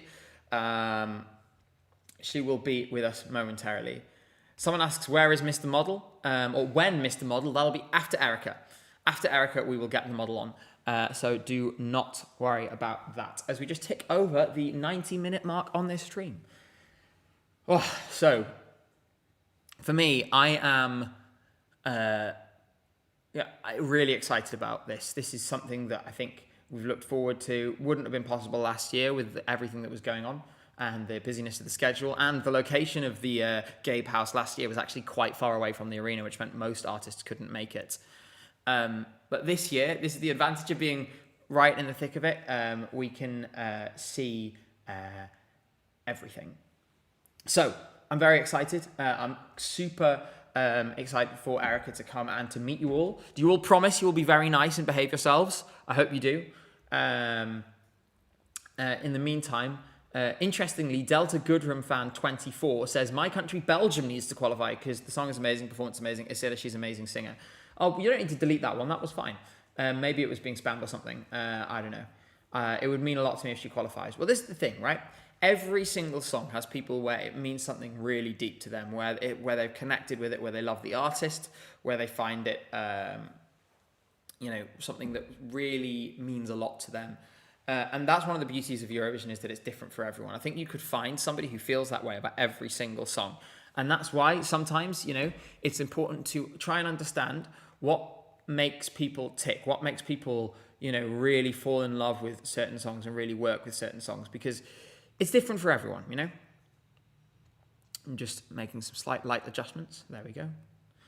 And I believe we will be joined by Erika imminently. We are awaiting Cynthia's return from the outside, at which point we will get right into it.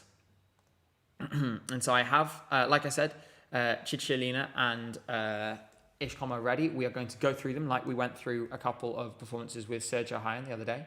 I am also going to find the infamous semi-final moment. We'll ask about that. There we go, found it. So keep an eye on that too. All right, just making some last minute adjustments. There we go, put that on there. Window sounds, although I don't know if you would have heard them. B, should I ask Erika if she wants something from Tesco? We have complimentary food and drinks here, so I think we've got you covered on this occasion. Oppenheimer says, opinions on Tottenham. I think they're going to stay up. They're going to finish 17th because West Ham are even worse, is the long and short of my opinion of that. So we're just waiting to move on to the next section. Any minute now, Erika Vikman is going to be joining us in the Gabe House. I want to say thank you to all 1,500 of you on YouTube, and I think about 150 to 200 on Twitch. 1,600 on YouTube, in fact, who are watching live. If you haven't subscribed already, now's a great time to press the button. I would love to get to 60,000 subscribers by the end of this week. The only way we can do that is if you press that button. So please do. You can also find details of all my social media in the description. And you can find links to our merch on our website as well, including the hat you see over this shoulder, among other things. Roland says, I need to know if Erika likes Jaffa cakes. I don't think Jaffa cakes are sold in Finland, so she may not have ever had one. Unfortunately, that is not going to be possible. Pleb on the web says, favourite meal deal options. I presume you want to ask Erika that question. Again, I don't think they have the meal deal, like the standard Tesco, Sainsbury's, whatever meal deal. Jaffa cakes are sold in Finland. Okay, maybe I will ask about Jaffa cakes. But we have more serious business to attend to first. So one thing at a time. It's always fascinating to speak to Eurovision artists a year after they've participated, because I think by now things have settled. There's been time to take stock of everything, to reflect, to move on with your career as well and do new things and different things. And so you'll get a different perspective, I suspect, on everything from that. And what I'm really hopeful is, because the last time I spoke to Erika, asked her a question, was at the UMK press conference in 2024. So a lot has changed since then. Rain Skaldav says, Gabe, if you would be forced to represent one country, which one would it be? Would you sing in their native language? Estonia, and yes. Obviously, I have the connection with Estonia. You know, it's a sort of, I have a bit of a love-in with Estonia, don't I? I think it's a beautiful language and a beautiful country, and I would love to learn it one day. I'm going to get married in that country. I fell in love in that country. I proposed to Cynthia in that country. And so I feel very grateful for the amount of joy I have experienced there. If I was going to pick anywhere to represent, which wasn't my own country, it would be that one. Or Iceland, because then when me and Vibe can do a collab, that'd be fun. Uzbek, what languages do you speak? I speak English, German, and Russian. I also speak a little bit, I've done courses in Dutch, Finnish, I guess I did French in high school, I don't know if that really counts, and Luxembourgish. And I can read Hebrew. They teach you that when you're a kid, if you're Jewish, basically. It's one of the things they do in the sort of the Jewish equivalent of Sunday school, which was called Cheder, where I was from. Gabe wants to chance himself in a semi-final rather than including Estonian in a UK act for the second most televote points this decade. Well, indeed. Jacob says, unlearn that. I don't know which language you mean. Presumably one of them. But yes, I've always loved languages, and I love dipping my feet into different languages. I had a lot of opportunities to do different things at university. One thing that was really interesting is that it was while I was living in Germany and studying in Germany that I took the Finnish class. So I took a class in Finnish that was taught entirely in German. That was a really interesting experience because I was learning a third language from my second language. It was very difficult. Should Estilal drop the super final? Thank you, Europunzel. Yes, absolutely yes, they should.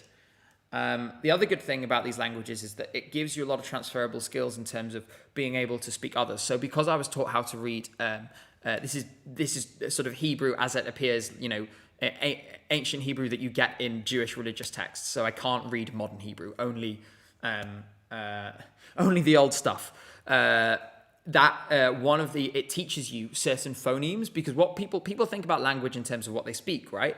But you're essentially, based on the languages that you learn, building a kind of phonemic alphabet in your throat. So that's why certain people can't roll their R's. They can't go R. Certain people can't make a sort of H sound, right? Because I can do those things, when I later came to learn other languages, those came in very handy, because it was natural to me, because I'd learned how to do that at a young age.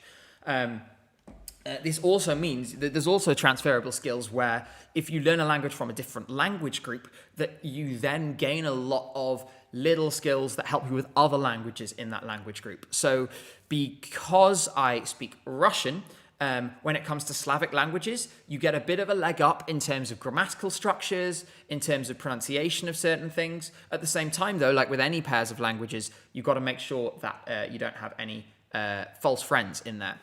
So it's really interesting. We should have Erika on in just a few minutes. I know Cynthia is waiting downstairs right now. All the artists involved in Eurovision and everyone around the contest, I know, is very busy, has tons going on.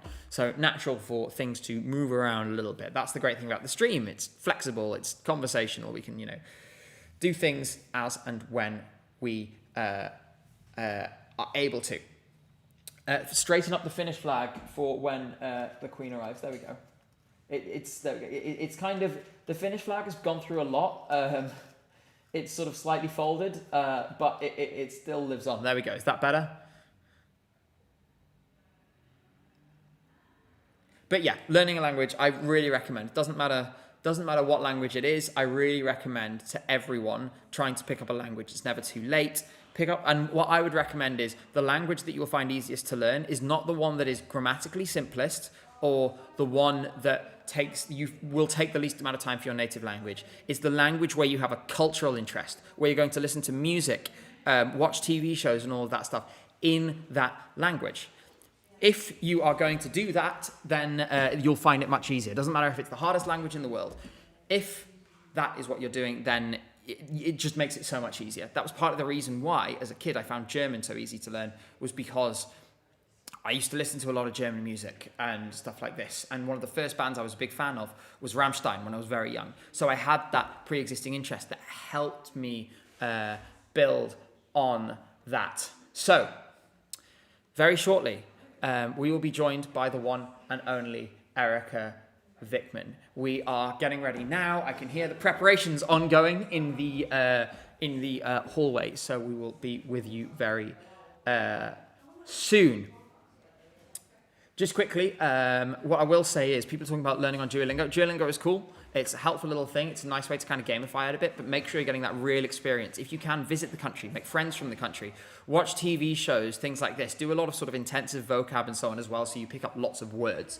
Nothing can ultimately replace picking up lots of words. It really is that simple sometimes, and it's going to take time. It will take lots of time to do, and do not worry about that. Make it something that gives you joy, and you'll build it up over time. Now, we're just a minute away, and that means this really is your last chance to ask questions. I love how many have been submitted. We will scroll through and ask some at random, essentially. Pick out some fun ones. Pick up some ones that, reflect things like the career, about the Eurovision experience, all of these different elements together. And hopefully it will come together to be a really fun half an hour. I'm just going to shuffle along to make sure that, we get the equal space. I've got the straighten up the microphone and everything. There we are. And we await our guest. I can see people still typing questions as well, so thank you so much. I love some of these, by the way. It's really fun seeing some of the different things that you ask and the different ways in which you often take these things. Some of you are very well behaved. Some of you, not so much. But that is how it is, of course. So, as one last reminder, I know I keep saying it, but do stay with us because after this, we will also have the model. But now, I can say once again, it is time for a very exciting guest. I've seen how excited you've all been in chat, and I know that you will all show your love, as we all will in this room, with a big round of applause for the one, the only, Erika Vikman. Welcome to the stream. Now, everyone has been calling sort of this streaming space. Thank you. Yes, we set that up specially for you. Oh, we've got all kinds of different bits, and we've been sort of collecting. I remember various that things. you made that interview maybe about I don't know. I made a video last year. Yeah, we were. Yeah, and unfortunately, I was somewhere Amsterdam or somewhere. The time we spoke, it was actually my question. I asked you a question in the press conference at UMK in 2024, and the question was about singing in Finnish. And your answer, and singing in Finnish on an international stage, and your answer was just fucking do it. I remember you had you and Karia sitting there. Oh yeah. And how you had kind of broken this sort of Finnish fear of singing in Finnish at Eurovision. Oh yeah. And then 1 year later, lo and behold, not only did you say just go and fucking do it, you went and fucking did it. Yes. Maybe a good place to start is to say, how was that experience to finally be on the Eurovision stage? It was unbelievable. Like, it was something that I was living my dream, and it was something that I felt like, is this true or not? Is this really happening? Mm-hmm. So it was unreal, and of course very hard also, like mentally, because you have all the time keep the focus and not let anything harass me, like, you know, like what media did in Finland. They were very much like writing things about like, okay, Erika or Kai. So it a little bit it went inside of to my head, but I was just like, okay, I have to keep the focus now and do my best and give the best to the fans who love me, and you know, so I just kept myself in focus, but it was unreal. Yeah, I mean, this is the thing with the Eurovision experience, is that it has these sort of incredible highs, these crazy lows. It's so up and down, and I guess you have to have a really good support system during that process to ensure that you kind of keep your keep going, keep marching along, stay focused on the plan and everything. Like 100% like stay focused. That's the thing. And that can be in the immediate moment as well. And we can show things like this. You may remember this moment. Yes. This was in your semi-final. Boom. Oh my God. I was so scared when that happened because I heard it through my in ears. And you can just see it on the screen as well, that you sort of go, whoa. Yeah, I'm like, they're like, like I see when there's that one part of like one part of second when I'm like, and you know, it's very like, and people were like, what happened? Her eyes went down like very scary way, but I felt it felt like a bump. Like, I don't know, I have never felt like how bump feels, but it felt. I mean, it was an explosion 3 feet away from you when you were hoisted up in the air. Yeah, so... and I started to smell that smoke. Oh dear. So I was a little bit scared because then I watched like this, like what happened, because I was scared if that explosion went to the audience. So I was thinking that, oh my God, I really hope that it didn't went to the audience, but I just smelled that smoke and I was like, okay, I keep the focus. Just finish the song. We're nearly there. 20 more seconds. Worry about this in a minute. But I was so, like, it was a little bit, my nervous system went a little bit like there. So when I came off from the stage and I went to the green room and everything, so I was a little bit under the shock. And then when I, how you say it, like I made it to finals and I heard it, I made it to finals, I was happy, but same time I started to cry because I was so scared there. So I felt like it just came out from me, because I was so scared. I guess the thing is as well is that there's so much adrenaline, right, in that moment. You're so full of, like, you've built up for this. Yeah. There's all these people, there's all this noise and the shouting and the song in your ear and the smoke and the flames and everything. Yeah. I guess when you qualify and you hit that moment, that's the moment where you can let your guard down. Yeah. Right? Yeah. And then all the emotion just and then I started to cry and my team was a little bit like, Erika, are you sad? And I was like, no, I was just so fucking scared and nobody understood what I was going through that moment, because it's like the most amazing moment in my life, and same time I get like so scared that, you know, I was almost peeing, under myself. I think most people would probably feel the same way. I mean, luckily then in the final everything went to plan. And what we can do is we have a very fancy way of doing this. But I want to have that video again because I want to put it to my social media just to, you know... This one? Yeah. What I'll do is I'll send a link to your team. Because I want to share it because this is just iconic. Yes. And I mean, it really is. The noise. Let's watch it one more time. It's like, it looks so horrible from that angle. It was very dramatic. I remember I saw that and I was a bit like, and then in the final, I remember watching it and I was really nervous because I was like, I really want this to go out. I was like, don't let it happen again. Just let everything go. But they told that it's very rare that there is that kind of that. What is this thing that they put like inside of that? Like, it's going to be like the kind of like the powder and stuff that they put in fireworks and so on. So right? that kind of. So they were saying that it was very rare situation that happens. Like it's a little bit like not. it was like broken, like broken version of that. So they were like, oh my god, that we got good luck, because in a very worst case that would be like more bigger and more like catastrophic thing. So I was like, thank God. So I your didn't performance die. was literally explosive. Yeah, and it was like big mistake that there was that kind of that explosion thing inside of that. Well, it says a lot that literally when your staging is exploding underneath you, you manage to keep going. What we can do is I have this button which puts it in the corner, and what it does mean is we can actually play the videos and it'll work. And I thought it might be nice to start with a little trip down memory lane. Of course. And so everyone ready. else will see this in the corner. Yeah. We can't play with sound, unfortunately, but Okay. they all know what it sounds That's like. okay. Okay, that's This, I mean, we remember this was the launch of the new era of Erika Vikman. It was kind of I like wake up. I woke up to my new life with this song, and it was like I felt like I was in the grave before that.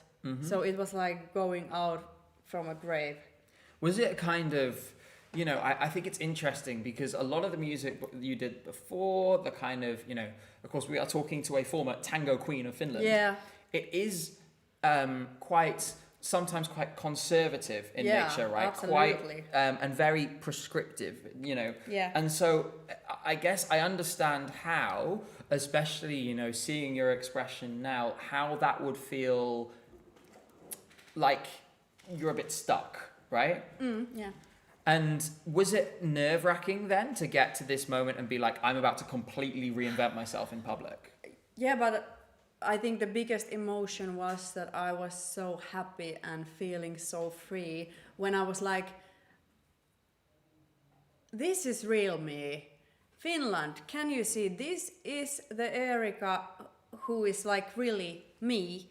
So I was so happy, and I was a little bit, laughing by myself, like, ha ha ha. Many people will get so angry, and,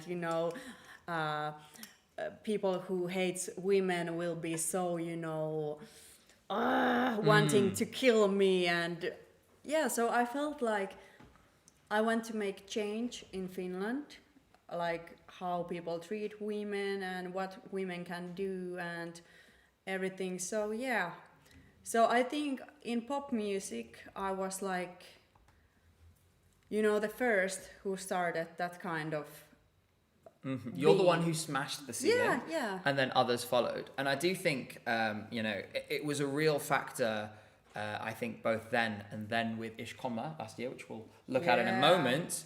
I find it really interesting, and it's almost, it adds to the art in some way that the exact point you were making about being free to express yourself, that the contest then chose to censor you. It's almost like they were making your point for you by showing the state of the world. And we'll come on to that in a moment. This is so funny because it looks like, kids program, like, like It's something so different now, something right? that than kids are watching from the TV when, but it's like for adults. But oh my God, this is iconic shit. Yeah. It's like really, now I'm looking at like, oh my God, okay, it was cheap and everything, but oh my God, that's good. Yeah, and I mean, I look back in it and... I need to make like some kind of remake, reversion of that. Well, I would love to see, then in that case, UMK Interval Act next year in the Nokia Arena, or Eurovision Interval Act if everything goes well. God. Chichialina God. finally on the Eurovision stage. Oh my God. The fans would love that. I have to beg, if Eurovision comes to Finland, I really have to beg to producers like, let me perform there, please, because I have so much fans in Eurovision community, so please let me perform. Because, of course, I can't, like, it's not sure that I can perform there, but I will beg. Yes, no, Like- I think it would be an And extremely you all popular fans, choice. you have to send then, like, emails to the producers that, hey, we need Erika. I'll be in Euros. emailing Ule like, hello, dear everyone at Ule. Yeah. We require this. Yle, don't let us Sincerely. down, you motherfucker. Yeah. Speaking of Ula, so we were there at UMK. One of the things we did was we went to the UMK costume cupboard. And one of the things we saw was, in fact, your outfit from last year. And Ish, comma. Now this, I feel like, so I have, unfortunately, when I predict that something is going to win Eurovision, I curse it. Okay. So But- I have, and I'm very. So I was extreme. That I spent the whole week going. Finland is winning Eurovision. Yeah, Finland yeah. is winning Aw. Eurovision, and we Nice were to hear. rooting for you so hard. I still think that this is a winning performance. Me too. It's great, isn't it? It's so great and it's epic and it's like full of like good like little bit arrogant energy. But I think it was deliberate, right? Because we saw this and we were like, okay, the point is we want to make you look like a rock star, right? Yeah, absolutely. And so how was the process of putting this together? Because it's with the exception of the big microphone at the end, Yeah. for the most part, it's you and your mic stand, and it's Yeah, but I designed Yeah. it. I'm the like mastermind behind this. I designed that giant microphone.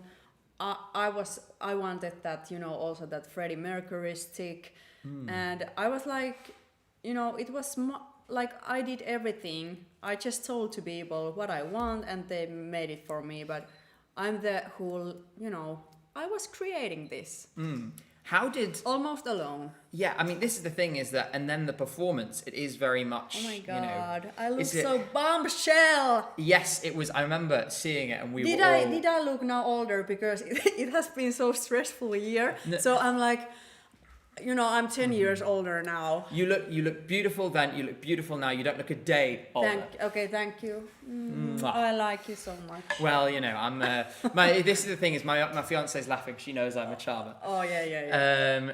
I remember watching this and seeing it all unfold, and obviously I mentioned it just before. The one sad thing was that the organisers decided that you were simply it was too much. There was too much Yeah. bum, and despite the fact that there have been plenty of other examples. Oh my god! And then I was watching like Sissel last year Denmark, and I was like, why I can see her bum, but not mine there. And we've seen there's more bum this year. Although interestingly, there's been another incident this year, What the and the Norwegian guy has been told he has had to change his choreography. We're not sure exactly what he did. Because I like very much her. He's like how he looks, and he's so rock star looking. He's kind of got the Freddie Mercury thing too. Yeah. Well, we have the same aesthetics and vibe. So I love Norway this year, but still I'm a little bit shocked because I see bumps this year. Last years there has been so many asses on the Eurovision stage. So I'm like, what the fuck happened? That I have like, granny pants there. Like totally. And my designer was forced to do that kind of design. And I was a little bit like, okay, like I don't really get it now. But something there was that, because I was singing about coming. So it was like, but cover your ass so it's not, not too sexual. Yeah. Yeah. It is one of these things, but it makes the point. I'm going to pause right here. Just quickly. Yeah.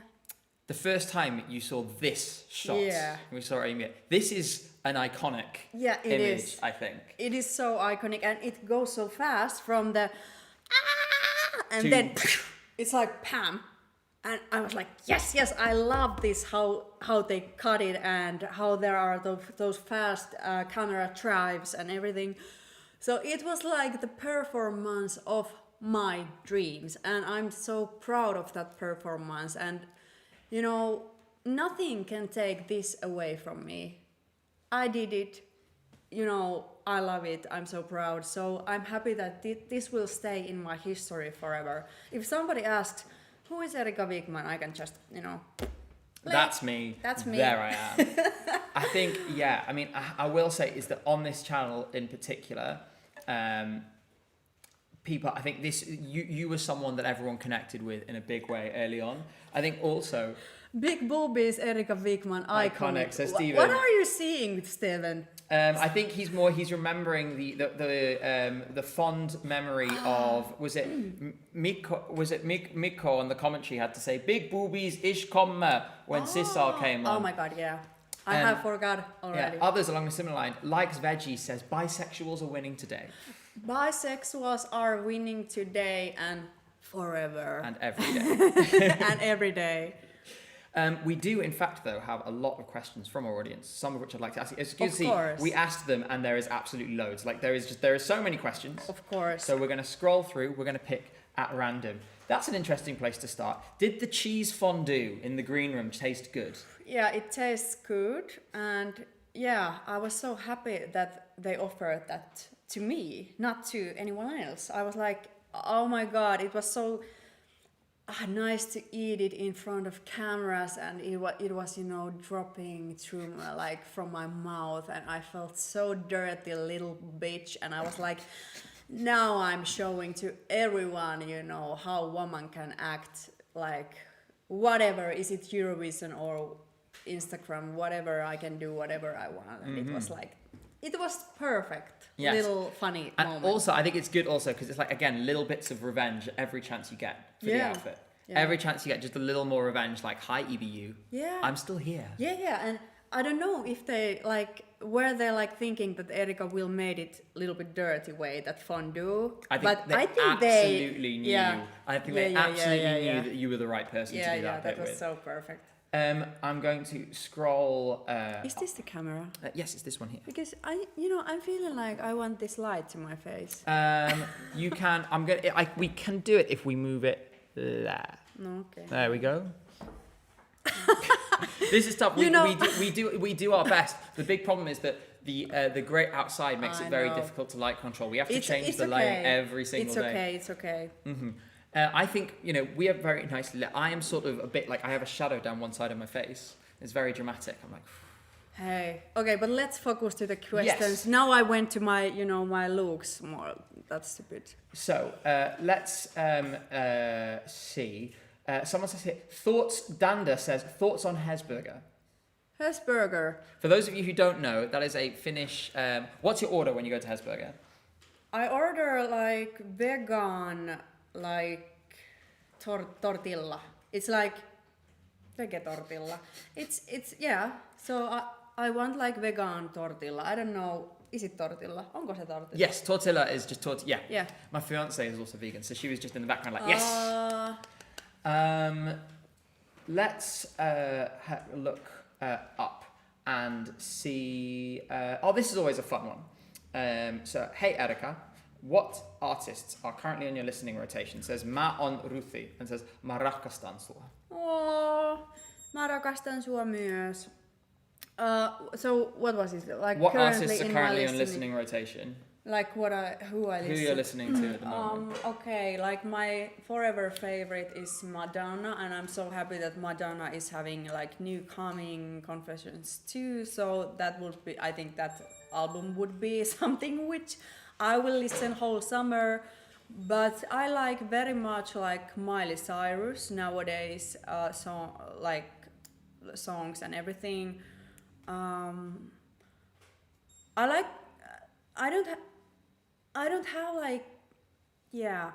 normally put something when I'm making my breakfast and everything. I can put something like Ibiza cafe lounge music, something which is just in the background and very chill and makes me feel like I'm near of the ocean and sun. So I want something like that. We put the lo-fi on sometimes, you know, like the lo-fi 6-hour mix to chill and vibe to, that kind of thing. But I'm also very I like old music, like Elvis and David Bowie and everything, Michael Jackson. Classics. Like that sort of classical sound. Yeah. I've got a couple. I think there's a really beautiful question here that I think is quite sweet from. I don't know if it's Zwanis or Zvanis, but he asks, "What is the best memory you have from last year?" Of course, new friends. What I made with many artists last year, and of course, going to the States in finals was just like, yes, mommy, I made it, I'm here. It felt so fucking unreal. I loved every second on the stage. But and one thing that I was like very excited was because I'm huge fan of Celine Dion. So I was told that yeah, Celine Dion has been seen here. Like somebody saw Celine Dion Her there. plane was at the airport. Yeah. So I was like, oh my god, we will have finally like Celine Dion here in the final, and I was like thinking that this is too good to be true. Like all my dreams come true here right now. And then we were watching the final, and I was like, but because somebody saw Celine here, I saw Celine Dion's like dressing room door and everything. So I was like, she's coming, and then what? No Celine. No Celine. So that was so. I must say that I placed 11th in the chart, but bigger disappointment was that I never saw Celine. So it was like everybody was like, "Oh, how you feel? Like how you feel about your placement?" I was like, I don't give a fuck about that. I was like, Where is Celine? I just wanted Celine. That's why I'm sad. I don't give a fuck about my placement. Sorry, I'm cursing. You all can the curse time. as much as you like here. Ooh, I'm so bad. It's with my allowed. mouth. It's allowed on this stream. They're used to it. But yeah, so that was like amazing memory because I was thinking that yes, Celine is here, but then yeah, but you know, I had my moment where I was believing that I will perform on the same stage with Celine. So that was maybe the best moment. Yeah, I think most of us would feel probably similar emotions in that position. Yeah. I guess I want to close by moving on from this chapter onto the next chapter of Erika Vikman. You have been releasing new music, including music in English. So, for example, Father, which we heard at UMK. Yeah. You have been doing shows all over Europe. You were in London a few months ago, for example. Yeah. What's coming now? What are we going to see of Erika Vikman and of your story in the next 12 months? I'm doing now lots of music, and it's in English. It's my new like project, this English project, because I have noticed that I have so much fans in Europe, so I feel like it's more natural now to try to make music in English. And of course, I will still continuing singing in Finnish. Like I have so many good Finnish songs. But yeah, so I'm gonna be in studio a lot, and then I will make a big summer tour in Finland, and in autumn time, there are plans that I will appear in Europe also, and we have like bigger plans for next spring. Our goal is that I will have my own European tour next spring, so everybody will come. I can't wait to release the dates. I hope that I will see you all there. We will be there. All of you are going to buy tickets, aren't you? Yeah. But yeah, so now I think I'm living like my dream. I do music, I can do shows in Finland and in Europe, so what else I can ask? Like my career really, last year made a big impact to my career. Europe is open. It's really exciting. I mean, I think, and it's quite from the point of view for Eurovision fans, where we were introduced to you right at the beginning of this chapter. Yeah. I think it feels really beautiful that the Eurovision chapter then that it was the moment where Erika Vikman emerged as yourself, and then I'm so happy that we got the chance to see you on that stage, and that it helped unlock this, new stage in your career too. So we are all very, very delighted to have you. We're so happy that you are here. Look at all the messages. People are going crazy. Yeah. And, oh my God. there are sort of roughly 2,000 people watching us right now, all of whom were rooting for you last year, are rooting for you now.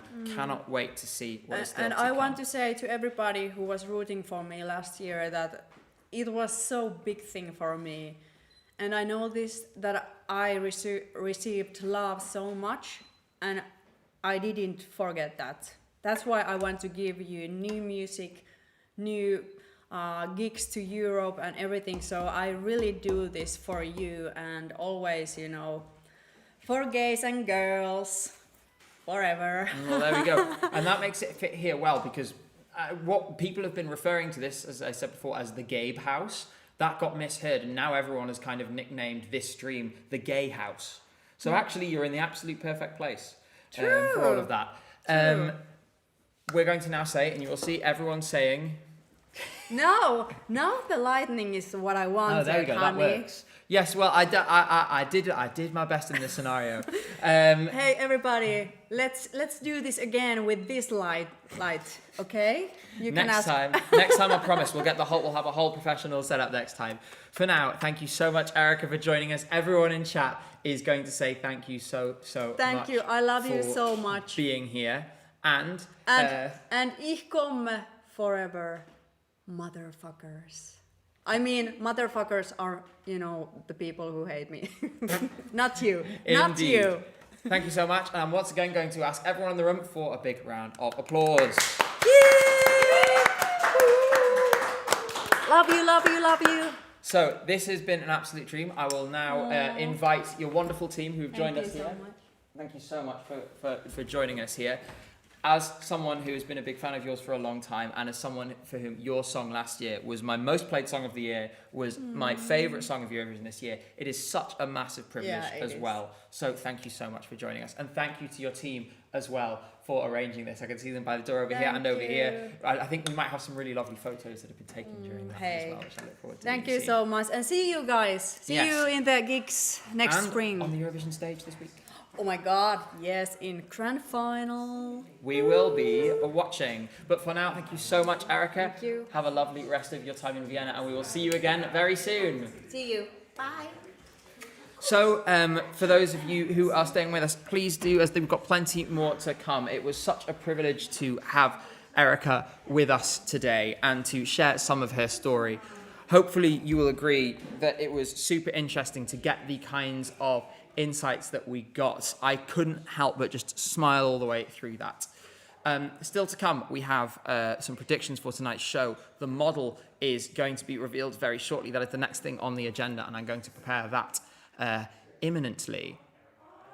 I can hear everyone chatting away in the hall as well. It's just so fantastic to be able to have these kinds of opportunities, and I really want to thank you guys too, because I wouldn't if it weren't for the fact that all of you have supported me on this channel, on this adventure for so long.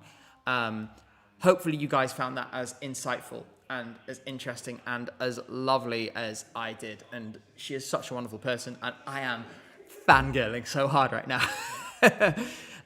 Oh, yeah. Just wonderful. And we even got the Finland flag in especially. For some reason, the doors of the flat, by the way, there's this kind of, we've got some sort of haunted stuff going on. We keep hearing mysterious sounds and things, and doors keep opening and closing by themselves.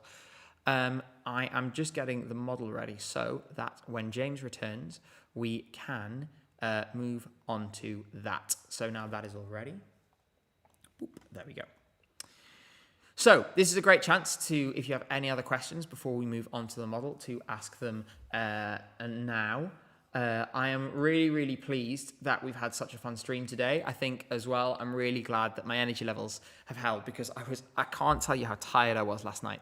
You know, after we got off stream, I was properly exhausted. But all of your energy, I really do feel it, and I really do feel, you know, the support from all of you to pull all this stuff together. So I'm just really grateful to all of you. As soon as everything is sorted over there, we're going to move on to the next section. Some people are saying the odds changed. I'm going to check. Obviously, we follow them very closely here. So, you say the odds have changed. I ain't seeing much changing. Looks exactly the same as it looked an hour or two ago, to be honest. What I am now going to ask is, I just pulled the chair away, I'm not sure why I did, I'm going to slide across here. And I'm going to ask you to, I mean, there's no one else in the room right now except me and him. But please put your hands together once again for the one and only James Stevenson, aka John Model. I'm not going to clap for myself. I must say, the idea that I'm sitting in the chair that Erika Vikman was sitting in 3 minutes ago is weird. I still feel a little bit like... How did you feel doing that? I mean, it was the kind of thing where sometimes you do interviews and stuff and you kind of have to make a very active attempt to stay present. I think the thing is, at our core, we are still fans as well. Yeah. But I really want to be able to tell these stories with you guys and to talk about it properly. To do that, you have to stay super focused. So I think for me, so you hold on to all the emotion, you keep things professional, and you make sure that you're moving stuff forward. And hopefully, that came across, because it means that you can help tell the stories. The most amazing thing is, we have all this curiosity about what goes on behind the scenes, about the contest. Yeah, we always want to peek behind the glass. Also, I think everyone would love to sit down with one of their favourite Eurovision artists and watch their performance back and talk about it. Being able to do that and being able to share that with people is such a privilege. Yeah, it's actually the sharing part, because obviously, like, for us, it would be cool, and we've had opportunities to do that with artists, and that's one of the really big perks of doing this. But actually getting to do it with, what was it, 2,000 people that watching? Yes, indeed. Yeah, 2,000 of you, my God, is just the most amazing thing. I arrived early today because one of my very best friends is a massive Erika Vikman fan. I have only come here an hour early she's wearing a shirt with Erika Vikman's face on it to the grand final family show. And so I showed Erika, and she recorded something very lovely for her. That's wonderful. And that's kind of what it's about. It's like, yeah, we get to do this, but we want to share it around if we ever get the chance. Yeah, no, absolutely. And being able to share some of that love with all of you guys and give you guys a chance to ask some questions too was really lovely as well. Quickly, before we get into the model, we're about to go to it. We've just had this flip. Portugal has replaced Montenegro in the top 10 odds to qualify. Sorry for ignoring you, Twitch chat. I looked at you in the end. And yes, I mean, I have to say I did expect this, but maybe we should postpone discussion on it until after we have done this. Yes, please, honey. Okay, I'm getting... a Coke Zero is going to shortly be in my life. There we go. Oh, thanks so much. Oh, lovely, and it's ice cold as well.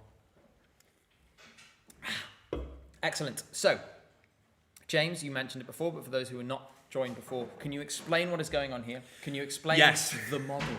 I can explain the model, but of course I need one thing to happen first. Oh, and that means that, honey, we need the... She wasn't ready. Sorry, that was our fault. We ambushed That you was there. our fault. But once again, it is time for... Say the line. The model. It's going to get better every time. So we're saying goodbye to James Stevenson, and we're saying hello to John Model. That jacket over the jumper feels like it's boiling. It's going to be. It's going to be. There we But that's go. because it's going to be a very heated voting sequence. Boo. That's why. Thank you for the boos. I appreciate them. I appreciate the chat's boos as well. There will probably be some.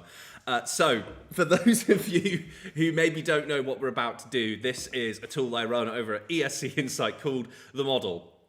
In the past couple of months, we've been kind of forecasting what would happen if Eurovision was held today. Today, Eurovision is being held. We have got the first semi-final to go through. And that means what we're going to do is we're going to go through a voting sequence of the semi-final, a version that the model thinks will happen tonight. Mm-hmm.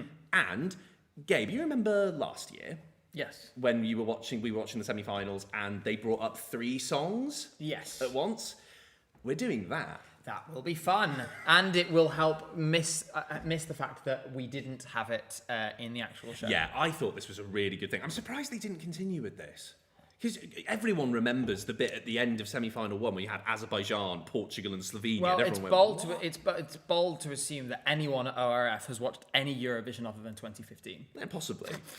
Based on what we saw last night, you know. As for respecting Spain's decision, can we change his title to Senor Model? You can be senior model. I mean, at this point, I'm kind of model anything, aren't Yeah, it I? depends. Like, Your name will change for each qualifying country. With that, good luck with that. shall we begin? Yes. And one final note, Gabe has not seen this. As always, he will be reacting just as you are. The only person that knows what's coming is me, and I enjoy that a lot. I am Right. tormented. Here we go. So, our first three will be Montenegro, Georgia, Lithuania. I feel like it has to be Lithuania from these three. If it's Montenegro, the chat is going to go mad. If it's Georgia, well, it won't be. Oh, God, the tension. And it's Lithuania. There we go. We expected this, and we continue to expect this. So you've become, briefly, Jonas Modelicious. Modelicious. That's Yeah. fantastic. That one's quite good, actually. That We'll is keep quite that good. one. Sadly, thank you so much, Xenia, for the 10 francs. Sadly, I think I know where this one is going. Unless something really bizarre is about to happen. Thank you so much, Xenia, for the super chat. I'll come back to that later. Well, We've you been know, new. get it out of the way early, I suppose, right? Yeah. It's not a surprise that Israel is very likely going to qualify. So we've got it out of the way. Let's see what's next. So, I would suspect now there's lots of tomatoes at the moment, presumably for That's the last one, which reasonable. makes sense. Finland, Serbia. Come on, Finland, surely. Or maybe Serbia. Serbia. So we will, of course, see more countries later. There'll be repeats. If someone misses once, it doesn't mean they won't come back. Yes, I've they not have seen other anything chances. surprising yet. This one, all of these are qualifying. in You my would think opinion. so, right? It's really just a question of which. This is the lowest stakes three, definitely, that we've had so far. Possibly the lowest stakes three that you could These put. were all conjured up at random, by the way. So some of them are like crazy, but some of them are like this, where all of them are pretty likely. Moldova. And by the way, The audience poll winner. we will look at the points breakdown of this once it's published on AC Insight, Yes, which will we be will. immediately after we do this. We right? will. Whoa, ho.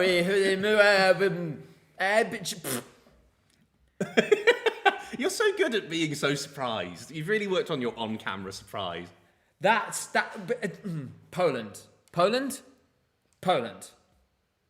Ooh. Poland. Is that the first time? That's the first time. That's the first time. That's been we've called projected as in. Poland. That is new today. These things change to the last moment. But to be honest, I have to agree with it. This one, if it's not Sweden, will be having words. You'll be reviewing my work, will you? Yes, I will be. Your homework is insufficient, Yes. much like your reach was. Oh, Let's see. Sweden. There we go. Again. Yeah, I don't think that's a surprise, Yeah. really. Felicia, she's been in the whole way. Sweden have qualified every year since 2010. Anna Bergendahl, we did not deserve you. Yeah, but there we go. Wait, no, it's going to be Croatia, surely. Surely Croatia from these three. If it's not Croatia, then I'll be in for a surprise. Still. Still in. It's still just about there. It's still just about holding on. I guess we'll see how close it is, but The model's calling it. It would be the first time since we were last in Vienna, if anyone remembers Knez, Knez and Adio. It would be the first time. It's a big call, I have to say. it's a massive call. It's a you have massive made. call. Having Serbia and Croatia in this semi-final is keeping them alive. Well, it's a massive help, isn't it? I mean, if it wasn't down to having both big allies in there, then you could realistically see a different outcome. And we'll go through the points in a bit. Yep. But it does feel really close. And I do think there are a couple of blind spots in this, because obviously we're only using data for this. Data can take you so far, but there are some things that data can't quite quantify. Hopefully we'll go through it in a little bit and explain some of the stuff that's in there. Apparently your name is now John Modelkovic. John Medelkovic. Yes, currently. Sounds like, my name is John Malkovich. Oh, yes. Well, John, what's he doing these days, John Malkovich? He's still acting. Is he? Oh, that's good. Yeah, he's still acting. He's I can't always remember been in very what. sort of foreboding. Yeah. Okay, it's not Belgium. It's absolutely not Belgium. Is it not Belgium? Yes, obviously it's not Is Belgium. it obviously not Belgium? Yeah, there's three You're left. second and- guessing though, aren't you? No, well, maybe a little bit. You're second guessing a little bit. Okay, thank God. It's Greece. the hats are through, everyone. Don't worry. Yanis Modelos is still with us. Yasu. Okay, again, if it's not what I think it is, then something very, very weird is happening. But the thing about this structure is it does really make you panic. It does. It gives you certain fear. Yeah, Because there is obviously we Finland. knew Finland was going through. There was no Yeah. doubt about that. We now have Croatia, Portugal, Estonia, Belgium, And there's San no Marino, split screen Georgia. for this, because obviously everyone could go. So in a minute, you're just going to see which of the 6 it is. I'm going with Croatia. I feel like people are getting kind of panicked a little bit in chat, but it has to surely be Croatia. If it's not Croatia, I would be really, really stunned. It's Croatia. So, Yes. Lithuania, Israel, Serbia, Moldova, Poland, Sweden, Montenegro, Greece, Finland, Croatia. I agree on 9.5. 9.5. I think I know what the 0.5 is as well. And it is that I cannot make my mind up between Portugal and Montenegro. I think it all depends on how tomorrow sounds tonight. I think it probably depends, because the thing with Portugal is you know the vocal's going to be there. Mm-hmm. I think you know exactly what you're getting with that. And yeah, with Tamara, there are maybe more questions. The model has called it this way, I think, because it has long said that the Portuguese song is not going to do very well in the televote. I know we'll go through the numbers in a minute. It's still predicting that Portugal's televote will be 4. 4. 4. 4 as in... 4. I do not think it will be 4, personally. This is kind of a thing with the data where you're obviously trying to average out how songs of a traditional style do in a traditional way. Yeah. And sometimes things happen that are way anomalous to that. And you often, with like really quiet songs, get this televote surge out of nowhere. Like I think back to Don's Yes. a couple of years ago, who That everyone was- thought was dead. I wish all of you could have seen what the press I centre was like when that gasping. qualified. We watched it together. I remember seeing it. Everyone was totally blindsided. Well, they were I mean, last in the odds on the night. Yes, and I mean, it was amazing. But this is actually a point, by the way. In the last 2 years, the song that was last in the qualification odds in at least one of the semi-finals has qualified. So maybe it's not Bzova, guys. If you're, It's not Zova. if you are Georgia, or if you are Jiva the Diva. Do you think there's hope for Jiva the Diva? No. Okay, thank you for clarifying. So there we go. Those would be, in order to continue that trend, one of those two has to qualify. Do you want to publish the article? I do want to publish the article. Publish the article and then we'll bring it up on screen straight away. For now, we're going to take these qualifiers off. So the next thing we're going to look at is what the full result is, including points. See if there's some big movers. Are we expecting some big shifts? There are quite a few. Okay, there we go. So we're going to see something quite different to what we've seen previously. Bizarrely, my voice feels better now than it did at the start of the stream. Second wind. Yeah. You always get a second wind with these. I mean, look, when Erika Vikman comes to your desk and talks about Cicciolina and Ishkoma for half an hour, I doubt you can't be more enthusiastic. Yeah, than the that. energy, it does definitely raise your energy. And also, the thing I really love about doing the streams, just while you're setting all that up, it is, I feel that this environment, I think artists feel comfortable here. I think we go out of our way to try and make an effort with people to make them feel welcome. You know, I can't speak highly enough of the work that mostly Cynthia is doing off camera, offering people snacks and drinks, bringing artists in, sort of kind of honestly warming people up, talking to people, asking how they're going, explaining to them what is going on. Thanks for the stream, says Hilva Sight. My FOMO from Bosnia is cured. We miss you. Please come back. We hope to see you back. Aura says, I'm voting for Estonia just for the apology video. If Estonia makes it in by... It would be something. If Estonia makes it in by 1 point, I do wonder whether the spite factor against me would be enough to shift the dial ever so slightly. Well, to be somewhere. fair, you know, Estonia, very famous last year for missing out on something by 1 point, so that would be poetic justice. Ooh, yep, I mean, we remember So that. you've kind of brought it into the universe now. So if it happens, like This that is your true. fault. Is the article published? It is live. I've just sent it to you as well. Oh, really? I have. Although you can just go onto ESC Insight. It's and right, you'll find it as I'll well. click through, I'll go on here, because I've discovered that if I open up Discord on this laptop, the stream immediately crashes. But WhatsApp, no problem, so we can go here and look at it. Okay, so are we ready? This is the current prediction for how semi-final 1 will finish. So, lots of big talking points here. Poland has soared to relative safety. A full 50 points clear of Belgium in 11th. Moldova is the biggest mover of all, up to 135 and 65. It would match Finland in the televote. It would. It would beat Greece and it would only be quote unquote beaten by the "I promise you it's a real televote from Israel." Exactly. This is, on the other hand, maybe a little bit of bad news. Well, really bad news for Belgium, which has fallen off a cliff. Georgia is disappearing into oblivion. Estonia is lost and forgotten.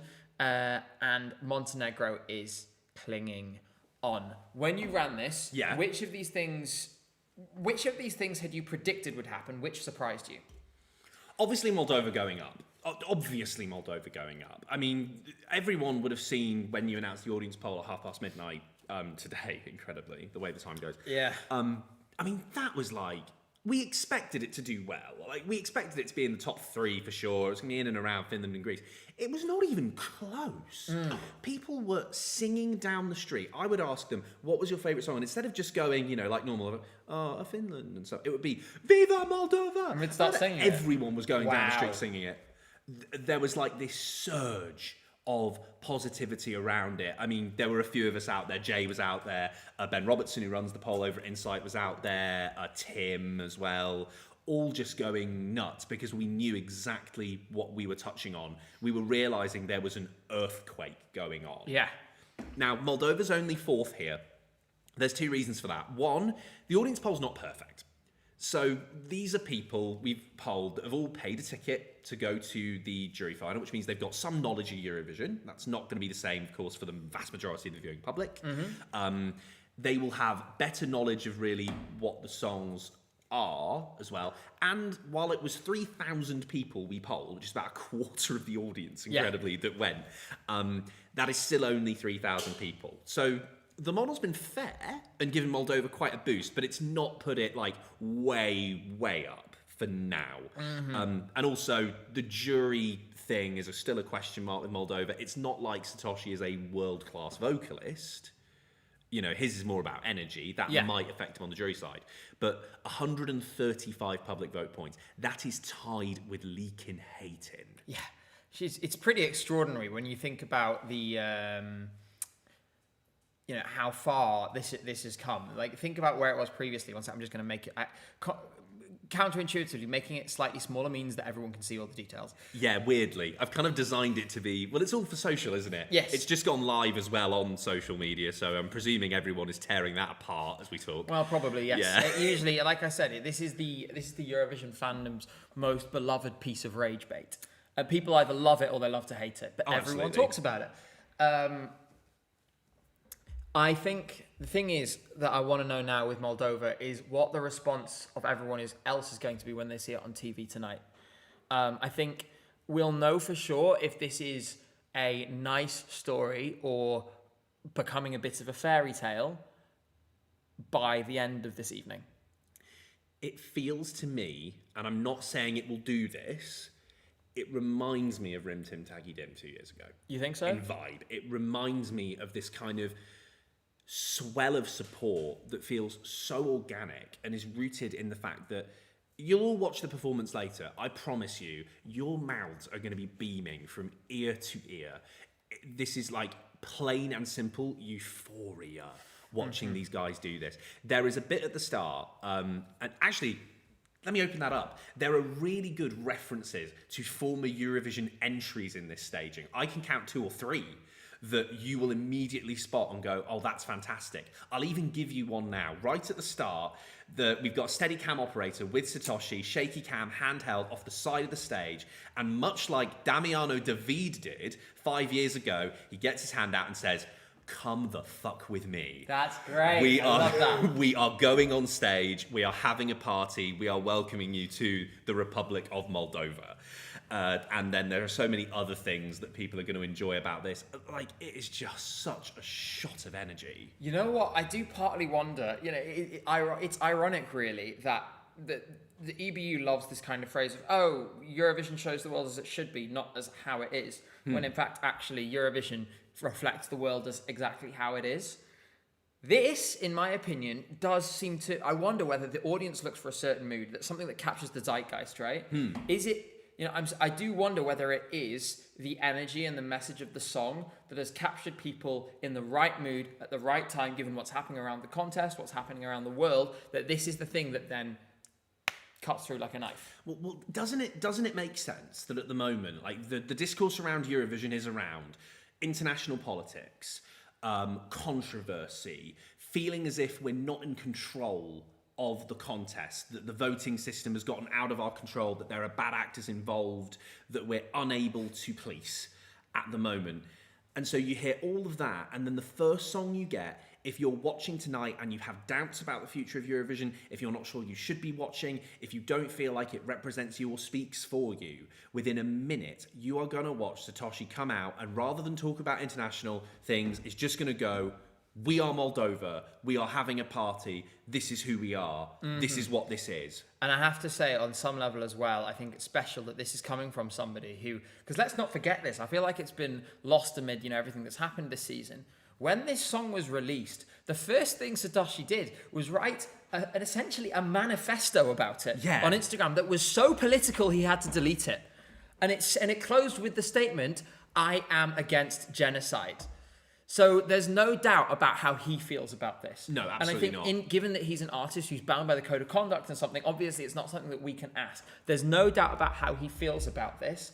And I think I speak so much about how I see Eurovision and how I feel about Eurovision. And him as a person, as an artist, and the song and its message, for me, and this is why I feel so emotionally attached to it, embodies everything that I see Eurovision as. I see it there. And having experienced it all and been to Moldova as well, and you watched have it in such person, a unique attachment to this. This is why it's going to be difficult this week to be impartial. Yeah. And I'm declaring that now, so all of you know it's going to be difficult for me to be impartial about you this. weren't impartial last year, so people are used to it.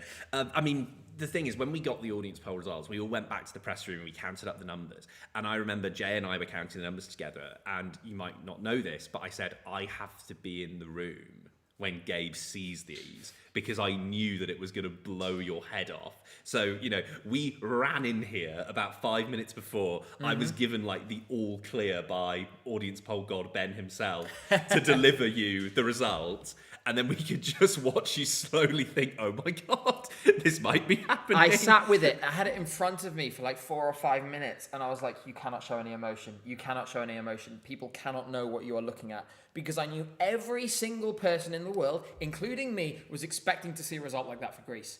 I really thought Greece would completely wash everyone away, especially given how the press responded in the afternoon. There's an element of, okay, what looks best on TV versus what is made.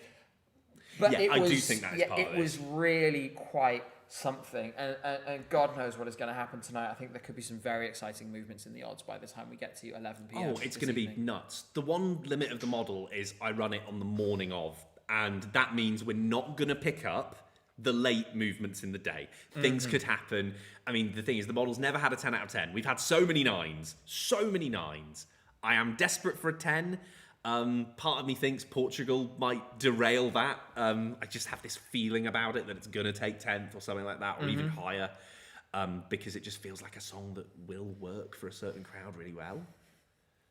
Yeah, I get it. I get what you mean. The interesting thing is that, you know, as you say, and I want to emphasize this again, that this isn't really a matter of opinion. It's a sort of a way of aggregating the sort of to a best guess based on all the information that we have available. That information is not necessarily 100% reliable and 100% complete. Therefore, see this, I would say, don't look at the exact numbers.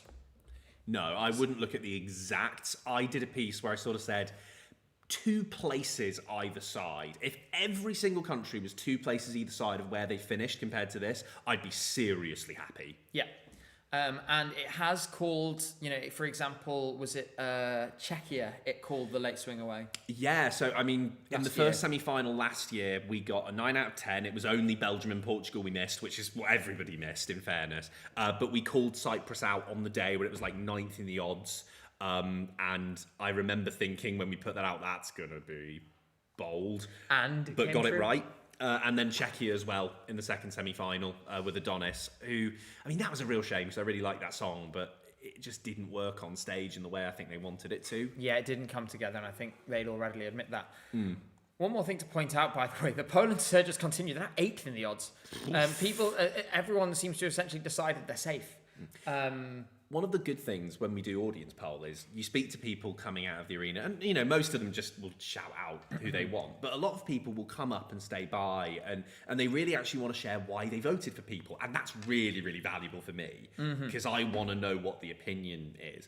And when people would come up and say Poland, there were kind of two things going on. Firstly, there is a really significant Polish audience here. It came 4th in the audience poll, which is amazing, and I think way better than it actually is. And above where it will actually finish. Yeah, I agree. But so there's that. But also, there were a lot of people who came up, and when they were saying Poland, they said to me, she has the best voice. She is the best singer. She is a phenomenal performer. All of those things were coming out. And I think actually she was the artist that drew the most attention in terms of the opinions. I think people look at her and go, all right, the song might feel like a total disjointed mess, if I'm being honest. It is, but she's fantastic. This is the thing. And when I see her on stage, I've been saying this week, and she's not the only one. I've been saying this about Sarah Engels as well, is that a really great performance can really sell a song, even if you don't like the song, which is very much the position that I'm in. That's where I feel like we're at.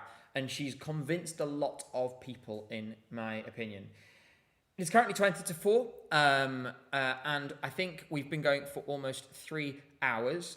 Today is a big day because we obviously have the show later. We want to give you time to watch everything back, to catch the stream last night if you haven't already, and to have some time to prepare yourselves.